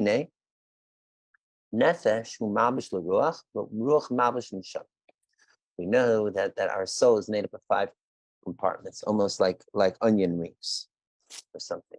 That's the way he's saying. And again, he's saying the word garments, like we were learning earlier. Thought, speech, and action are garments to the souls. In fact, in other places, it says more specifically that action is the garment to speech, and speech is a garment to thought. It's almost like you're wearing your undershirt, your shirt, and your jacket. Okay. So to the soul, that the outer garment is the lowest level of the soul nefesh, which this is the garment to the soul part of ruach, which is higher, which is the soul, which is the garment to the soul part of neshama, which is the highest in the 3 main parts of the soul. Imkain, nefesh, ruach, neged ruach, nika ishtay. So in other words, when they say outer garment is something inside, that means that is the vessel to the thing inside, or the receiver to the thing inside. So in the traditional genderized way, that female is vessel, receiver, and male is giver or internal. Or also we say there's the verse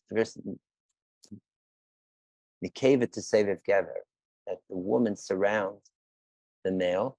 That means the outer layer is more of the feminine, inside is more the masculine. So if so, the nefesh would be like the wife to the ruach, and the ruach would be the husband. Okay, but it's not just there because there are more layers, right? So ruach nikun neged neshama ishta. So to ruach is like the wife to neshama, meaning even though ruach is like the husband vis-a-vis nefesh, but vis-a-vis neshama, the ruach would be the wife. It's like there's I forget the exact context that the righteous is from it. It's Leia, swallows up, meaning it is that which is within, what's swallowed within. It's tzad. Okay. Now we're going to go to another point, and then we're going to tie it all together.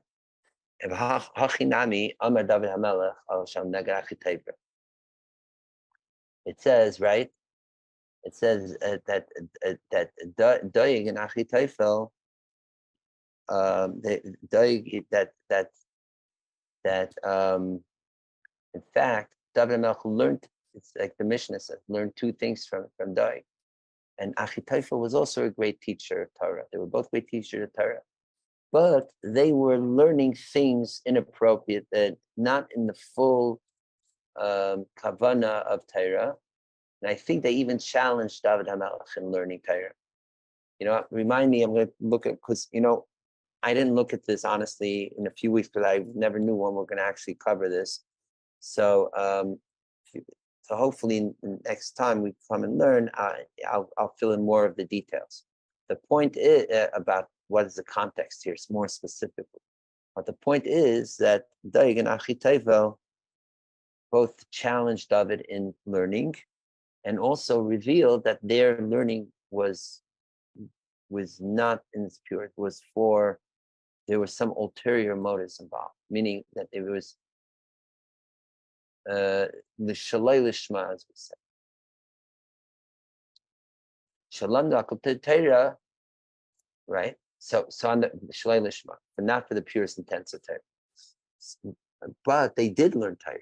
So they were involved in Torah. It wasn't like they were not Torah, but it wasn't the most perfect way of learning Torah.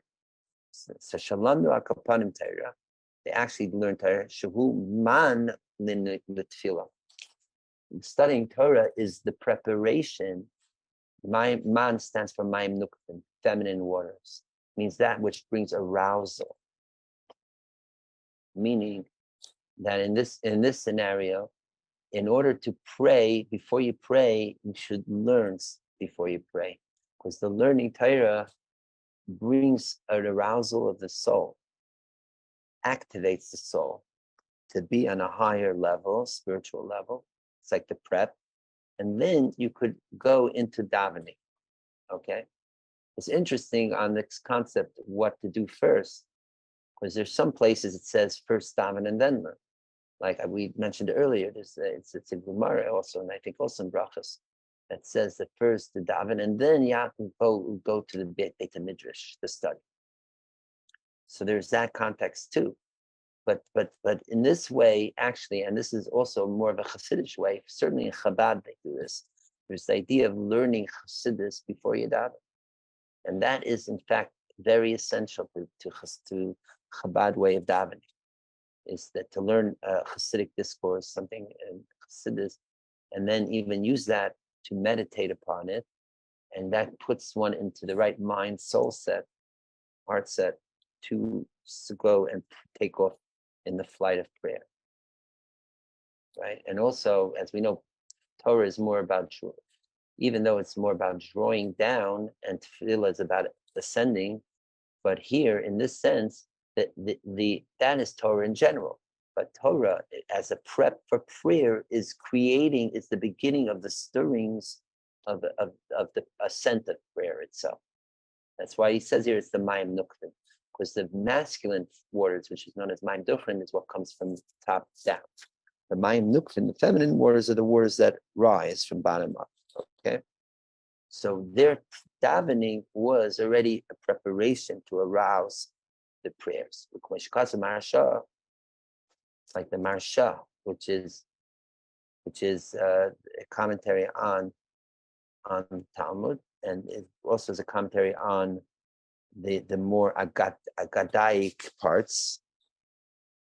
He has two parts about on the more halachic parts of halach of Gemara, and interspersed of that is an agados of Chedushei Agadus of the Marsha, and in a lot of the Gemaras in the back after the Gemaras you'll have the Marsha.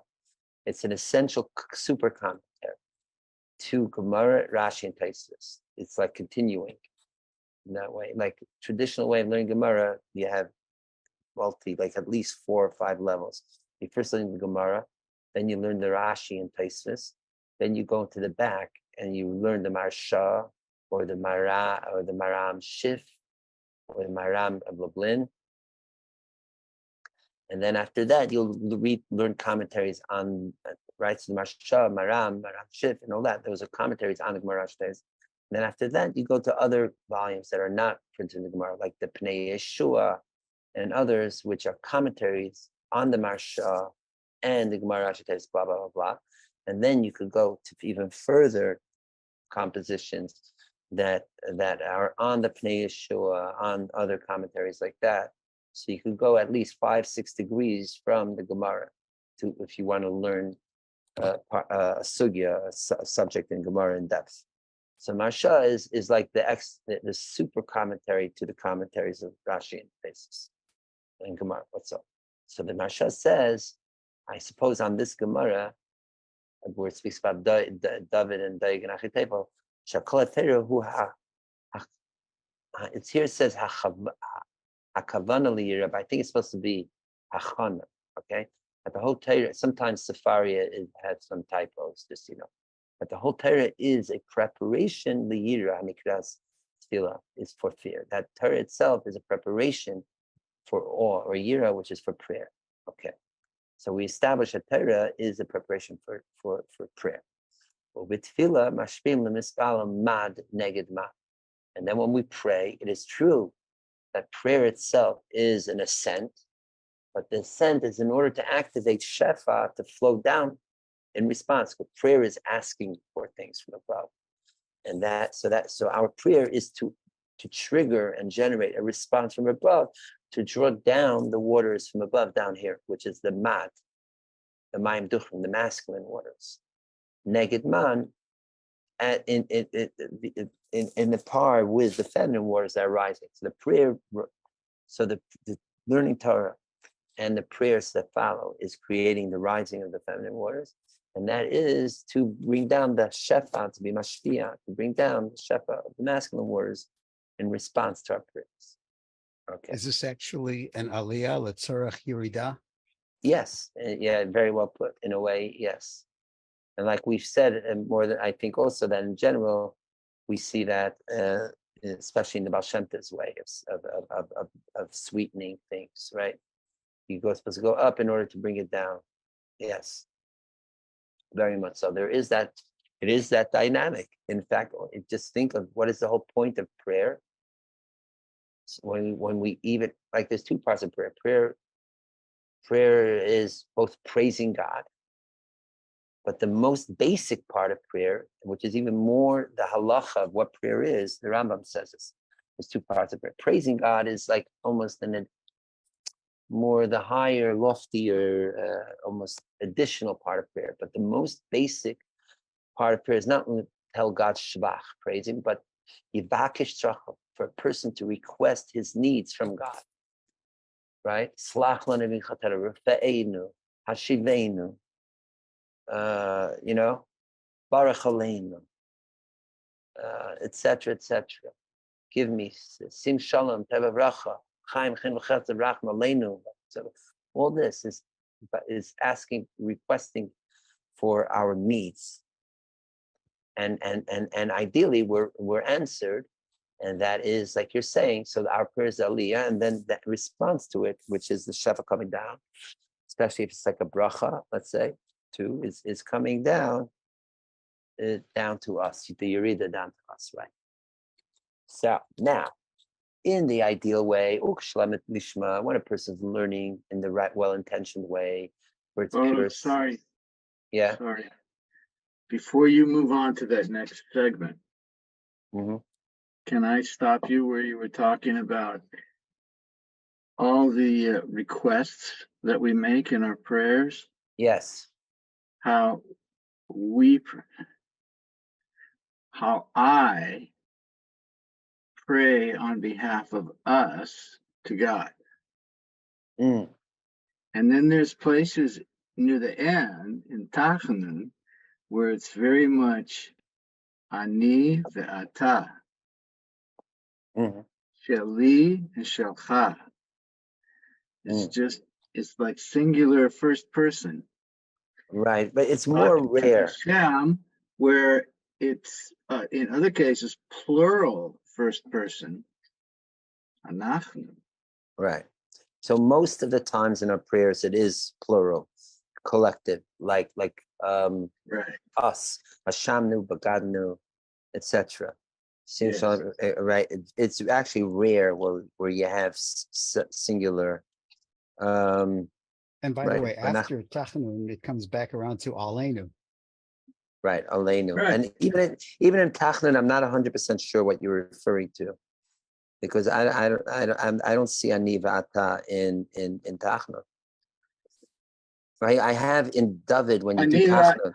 I'm talking about the Psalm. Right, the Psalm. So the that- Psalm is David's. David's 25. Right. So that actually we say quietly when we're bent down, sitting, putting our head on our head, hand or arm. Right. Do you do that if there's no Aaron where you're davening? Officially not. Some say you say it without putting the hand on, others don't say it at all. Right. So that is right. So that you're right, because that is technically more tachnun, not just the vidui earlier. But yes, you're right. So there we do say chatis pshai, right? Chatis nu'urai pshai, chatis kardon. Yeah, we're talking about ourselves personally. First person singular to Hashem. Right. Aleinu Shabeach, first person plural to right. Hashem. Right. And in a very kind of roundabout, we don't call him Hashem, or we don't call him any of the regular names. We call him La'adon HaKol. Right. Right. So basically, that's all I want to know. Thank you. That clears it up a lot. Actually, I see. Let's say, thank you very much. I see. Let's say what we say Monday, Thursday in the V'hurachum. There is a part where we do quote Hatei Elikai Aznachal Shma Pecharef. Open, bend my God your ear. Right. So okay, basically this is what I'm going to say. I think that I didn't go through the whole davening now to check. I think wherever it is in first person singular, it is primarily quotes from verses of Torah. It's not the original liturgy. I think practically all original liturgy, like Ashamnu or the prayers of Shemana Esrei, or the parts of the Emes V'Yatziv, Ezra Tabitenu, everything else is plural. Shemona Esrei is very pluralized. Right, because that is original liturgy. However, you are right. When we have in davening quotes of Tehillim or other verses, so then it's phrasing the whatever prophet or writer of that part of giving of Tehillim or of Navi is saying. So we do have insertions in that way of singular, but primarily it is plural. I mean, the reasons for it is there's different reasons for not only the power of the collective, but it's also, let's say, especially in Vidui, famously, that every, regardless of the level of whether we are a tzaddik or not, we're not embarrassing everyone. We're just saying we all are sin. It's not like someone who's could say, oh, maybe I didn't sin. There's a famous story, I think it's from Rav Sadi Gaon, says this also, that by being with others, even though if you think you didn't do anything wrong, but you're saying it with others, and then you're joining in with the collective's form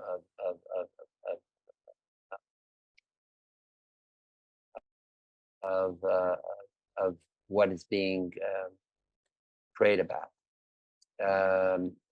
I mean, the number one reason is because it's also a great lesson that in the Jewish way of there is we are not totally individuals.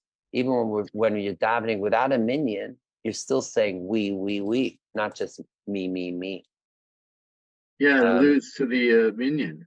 Right. The minyan concept, because you are including yourself in the 10. Therefore, the minyan says Aleinu. Yeah, but I'm saying, what if you're davening without a minyan? So even so, Even I mean, if there's teach.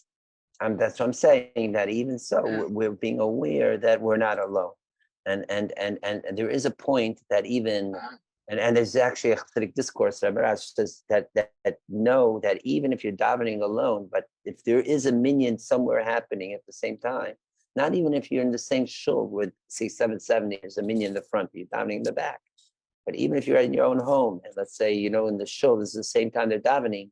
And on a certain level, you are davening with that tzibur, with that collective. That's could be called davening. Then there's the Hasidic interpretation that our 10 sefirot are our internal minyan. So when we daven, when we're saying we're davening with our minyan, we could even when we're davening alone, if we're davening with all of our 10 sefirot fully aligned and fully aware of them, then that could be considered on a spiritual level davening with a minyan. And speaking then on a spiritual level. Yeah. Do you know Rabbi Lepkowski from Oakland? I know of no, I don't know. Oh, okay. Yeah. So it's getting late. So let's at least try to. Thank you very much. Yes, 100%. Very much enlightened. Yes. And Yeah, very much so. Yeah. Of course, and yeah, if you have something to share about Rabbi Lepkowski related to this, fine. If it's going to be on, to take a little while. You know what? Let's first finish this, and then we'll have a little more time. Okay. I just don't want to get too distracted. And thank you very, very much for that, Steve. And in fact, we say like Kol Nidre, we say we daven even with the Rishayim of Aryanim. And in fact, there's this teaching that the word Tzibor, which is the daven with the public, the collective, the word Siddur is an acronym for Tzaddik, Beinani, and Rasha. That we're all part of the minyan. Whether we're Tzaddik or Beinani or Rasha, that everyone can join the minyan. So let me just break in here about everyone joining. I'm just going to sponsor tonight in honor of my daughter's 34th birthday. Wow, incredible. Mazel tov, mazel tov. And she has a month-old baby. Incredible. She had a boy. And everybody's doing well. So I'm right. That was the bris that he had. So Mrs. Rebbitzin Leeds. Not Rebbitzin. No, she's married, so she has Erblich. Oh, Erblich. Right. Erblich. Oh, that was who it was. Right. Great. And she lives near you, right? She's in Mitzpeh Ramon. Mitzpeh Ramon in Israel. I didn't realize that. I thought it was the middle by the crater, by the Machtesh. Wow. Amazing. So maybe she made. And what's the name of the newborn? Karen Netzach. Karen Netzach. Wow, what a beautiful name. So Mamish. No, Karen like with a mem. Right. Oh, with a kaf. Yeah. Reish mem. Right. Divine. Carmel. Right. Eternal vineyard. Right. There you go. Beautiful. So mazel tov to your daughter and to your grandson, and bis 120, as we say, and much nachas and brachas. Thank you. Coming down, the shefa coming down, right? Wow. Coming down to you, pure, Givaldi. And so now we're learning. So and this makes the more brings even more intention in our learning now, and so therefore. And even our davening for their well-being and for everyone's well-being. So in this way, so now we're continuing in this way of praying, learning as prep to daven. So now he's giving the positive scenario. Shalom and lishma, if you're learning with the right proper way of intentions. For that to be connected to Hashem and to pray in the best of ways. So then, so when just as the way is of your arousal below to rise up, and you're davening, you're learning the right way, and which leads to the best way of davening, also Nishma davening. So too is the response from above, the showering down the masculine words are above with all the good shefa and blessings, etc. But if you learn with not the best, purest of intentions, so too it will affect one's davening. That your davening will also not be with the best of kavanas. Won't be with pure intentions. Meaning you'll have the wrong. You'll have distractions, as we'll see. That's about to say. We'll have the machshavas, the wrong thoughts in your davening. For us, tfilas l'chata, then his prayer is for iniquity, for sin. That's a quote from what we just read from Taylor, that of the evil, wicked people's way of prayer. That their prayer itself is l'chata, is almost like a sin, does wrong. What does that mean? So he has those machshavas, alien thoughts disturb him in his davening. You were learning for, let's say you were learning with ego in mind, without bittul, without surrender. So then you're davening full of ego. Not only you're davening full of ego, then you'll have thoughts coming in your head. What is thoughts coming in your head? Let's say in this concept of having ego, because you are in the way of your davening. Therefore, things that narishkeit that are in your head will pop in and take over your kavanah of davening. So then what happens for us ish? So that is the outer rim, the outer range, right? For us of one's experience of davening, but as ish shehi nefesh yalman. So then there is a disconnect of the nefesh with the ruach. She'enim malubash malbash l'ruach lias naim nefesh. To be the arousal, because then the outer realm of the person, the davener down here, his nefesh, the lower vest container or garment, is not aligned with this inner soul of it, right? You're distracted with your thoughts. So these thoughts are creating separation in the person's nefesh of davening from the ruach. So when there's disconnect of the nefesh ruach, so it's like the wife disconnected from the husband, and i.e. meaning that the wife becomes a widow, not together with the husband. That means the davening is dead. The inner davening is dead. So then, for all intents and purposes, this prayer is like a widow's prayer. Man, it doesn't stop there. Because it's not just the prayer, because just like we said before, that study and also the prayer that follows is to lead to action, meaning that the action is of kind of how you study. So if you're studying right, with the right way, best of ways, intentions, and lishma, so then that will lead to a maisa, your actions, to be also fully in the right, proper way, best of intentions, the positive way.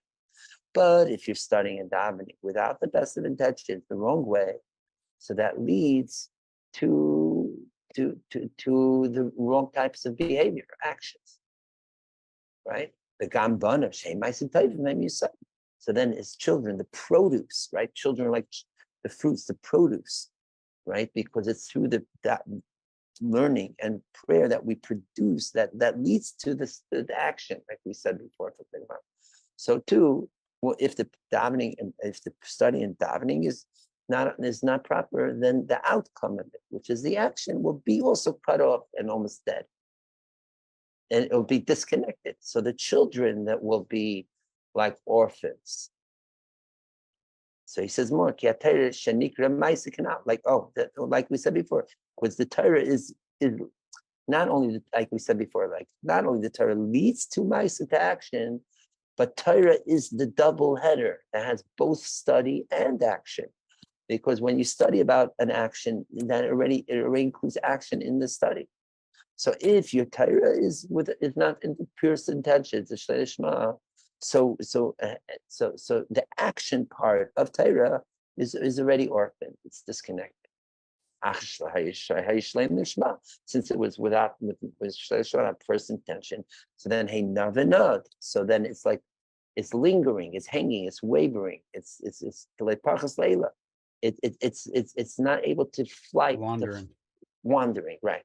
It's not able to rise in flight, right? Prayer is again the idea of ascent, like desire says. It's like a bird with two wings, where it's supposed to fly up, and the two wings are the purest levels of love and awe, avavir. So if you don't have the best avavir and mishma while you're studying or davening, so then even the actions that are in the Torah, etc., are like orphans. Okay, so there, and then he ends off. That is also that you'll have to pay back or take care of the borrower, the creditor will take everything that he has. Because it's a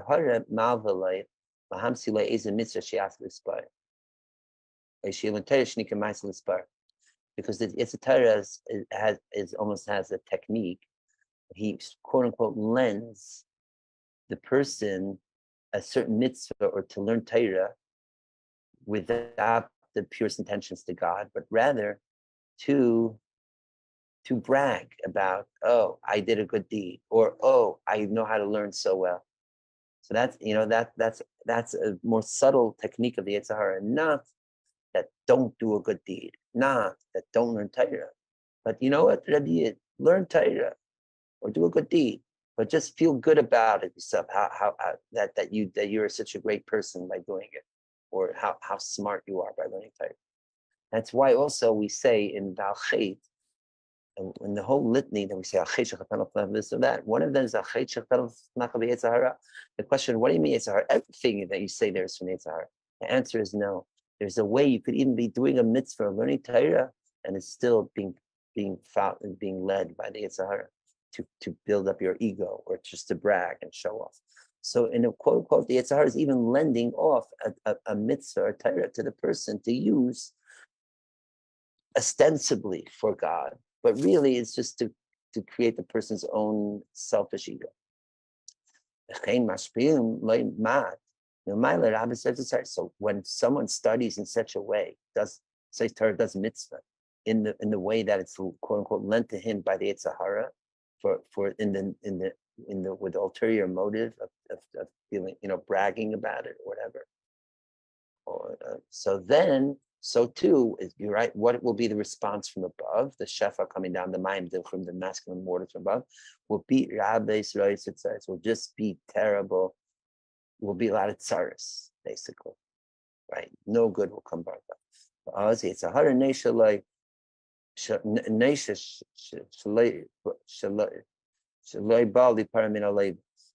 that is how the Yetzer Hara empties out the person's whole credit. He says, so then you get all the bad. Look, you see that it's basically Yetzer Hara gets his way. That he used Torah and mitzvahs in order for the person to fall even to a lower state. And that's the idea, the that the creditor will empty out everything that the person has. May God protect us from this. So here we see already a more subtle form of machshava zara, iniquitous, which is not even if you're having an alien thought, the way we understand fully, but even if you doing it, even if you're davening and you're learning Torah, but you're doing it with not the purest intentions. For example, you feel that while you're davening, you're feeling great about how you're davening. You learn Torah. It's so you could be smart and show off how much you know how to learn, let's say. So what happens? This leads that you will have alien thoughts in your davening and your learning, and that will automatically disconnect oneself from having the pure positive flow coming from above. And for all intents and purposes, your learning and your actions are considered like widows and orphans. Okay, so again, this is not telling us a technique how to deal with the alien thoughts, but it's telling us that alien thoughts is what leads to okay. So here's the part. This is a Torah teaching of what leads to alien thoughts. What leads to alien thoughts is not learning or davening with the purest intentions. then you're setting yourself up to have the alien thoughts, etc., which will cut the positive shefa coming from above. Okay, so that is again.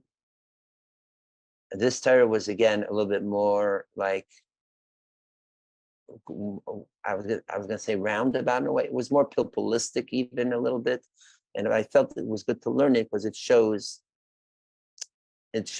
not only just like a short Torah, it shows also, and it's also sort of personifies the Yaakov Yehuda's own methodology of his own Torahs, of bringing different sources and ideas from Tehillim, from Gemara, and concepts that seem like disconnected. What is the story? What does the idea of stunning leads to action have to do with the story of David Achitophel, or how we pray, or and all that, and or the verse in Tehillim about the iniquitous people becoming, having orphans and widows, all that. So you see how it's all connected like a mini topo, but with a teaching. And the teaching is that keep your davening and learning with lishma, with the purest of intentions, and then you will avoid, to begin with, the ability of the Yetzer Hara to bring in illicit thoughts and to distract, because if it does, then it creates the disconnect of the shefa. You either the disconnect of the shefa, you like floating, no, it can't receive, or I don't know if what's better or worse, is that what does come down will be in kind, just like the person was what had not the best in mind while learning Adami. So too, what will be answered from above will also not be the best kind, to put it mildly. Okay, so thank you, Gavald. This also, this also gives us a great awareness of that we should be always try to be our best and do our best, and even like we were learning from the parsha, even if we're not tzaddikim, try to do. Try to serve and be the best, even if it seems like it's not that easy. I would add to this only one more vart, but it's not. It's sort of related and not related. That is, it's almost a refute to what we've just learned now. And that is the Torah that says that that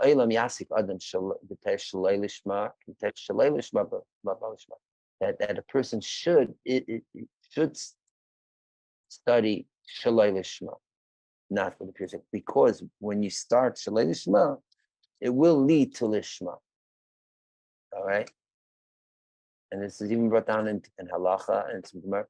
And in the past, we did bring down a Torah too, from the Magid, and I'm sorry, from the Baal Shem Tov and from the Yaakov Yosef on this. And I'll tell you, right, because the question is, why does it say that you should always do so? It's almost something. And even if the teaching is that even if you're not perfect, start learning Torah, even if you have ulterior motives, because once you study Torah, the Torah itself, like the words, the illuminance of Torah itself will lead you to the higher, better, more perfect way. If so, it should have said, even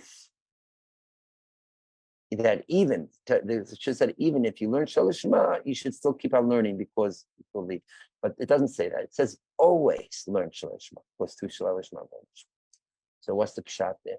I mean, we did explain it once. Yaakov Yosef says that there's two levels of Torah. That Shalei Lishma means not that, and actually there is also the metaphor of, if you remember, garments, like a husband and the bride and groom, the husband and wife, the wife wearing all the garments, beautification, beautifying with jewelry and attractive clothing. That's the beginning of the relationship with the husband, but the ultimate is to bear the clothing to get to the depth. And in that teaching, Yaakov Yosef says the Shalei Lishma is learning more halacha. That's why the word that means the more exoteric like straight up Gemara parts of Torah. That's why the word of halacha is the same words of hakala, like the bride. But that is the ultimate reason to learn what's known as the nigla, the revealed part of Torah. It's like the outer garments, is in order to get to the inner parts. That is when the kala, the bride, removes her clothing and jewelry to be in pure intimacy with the groom, and that is the lishma, the ultimate. But the only way to get to that state of lishma is through the outer part. And this is another related to what we were learning earlier about the garments. The only way to get to the soul itself, the attribute, the seichel and midas, the 10th spirit of the soul itself, is through the 3 garments of our faculties of thought, speech, and action. And that's why it's so essential that we not try to right away change our very innate inner selves, the seichel and midas and all that, but to first work on our garments and make sure that they are aligned, like we just learned this period, our nefesh garment, ruach neshama garment, and then we can get our. It's almost a bit like the ways that people speak about behavior modification, or what is it? The behavioral therapy, cognitive behavioral therapy, things like that, which is focused on how we acting, how we're speaking, thought. And once we regulate and we work on that, then automatically, at some point down the line, we can start transforming even our inner selves, even our subconscious, right? If you start right away, start to change the innermost core of our souls, it'll be almost always a fait accompli. We have to deal with the way we know ourselves in the practical realms of our human experience, and only then we'll get to our core. Okay, and again, that's the teaching of why the spies of Moshe did not succeed, whereas the spies of Yeshua did succeed. Okay, all right. So I think that's a wrap. We did go a little bit later this week, and hopefully that was to make up from last week, and which was shorter, and also because we didn't cover Chassidus in a while. So thank you again, everyone who stayed tuned in till now. And Mamish, really, it was really invigorating. And yes, as Steve has in the chat, please Hashem, may all those who need healing be answered for Shlema. Amen. Amen. Thank you, everyone. Chavra, Jonathan says good bench Shabbos. Everyone, Chodesh Tov Mubarak. Yes, unfortunately, everyone who need. Yes, and thank you. Good Shabbos to all. And now we're just going to sing the Shabbos, and yes, Josh, thank you too. And then we're gonna get. We never say goodbye. We just say we're making a pause till next time. Okay. So good Shabbos, Rivka. Shabbos, good Shabbos, Rachel, good Shabbos, good Shabbos, Jonathan, good Shabbos. You know, and also throw in, by the way, to everyone, good Chodesh also. Right, so I get started again. Good Shabbos, good Chodesh, Rivka, good Shabbos, good Chodesh, good Shabbos, good Chodesh, Rachel, good Shabbos, good Chodesh, good Shabbos, good Chodesh, Jonathan, good Shabbos, good Chodesh. Good Shabbos, good Chodesh, Steve. Good Shabbos, good Chodesh. Good Shabbos, good Chodesh, Josh. Good Shabbos, good Chodesh. Good Shabbos, good Chodesh. Everyone in Facebook Land. Good Shabbos, good Chodesh. Good Shabbos, good Chodesh. Everyone in the whole entire world, and all of our families and all our friends, and all those that need all help in Gashmis and Ruchnis and Refuah. Mamish have the highest, holiest, greatest good Shabbos. Then good Chodesh, and may the shlach be also like Kasha, to cast away, send out all the negativity, and letting in only the good. Okay. Amen. Amen. All right. So I'm going to go out. We're going to go out of the live stream, Facebook. Goodbye, everyone. Facebook land. Goodbye. Good night. Good morning. If that applies.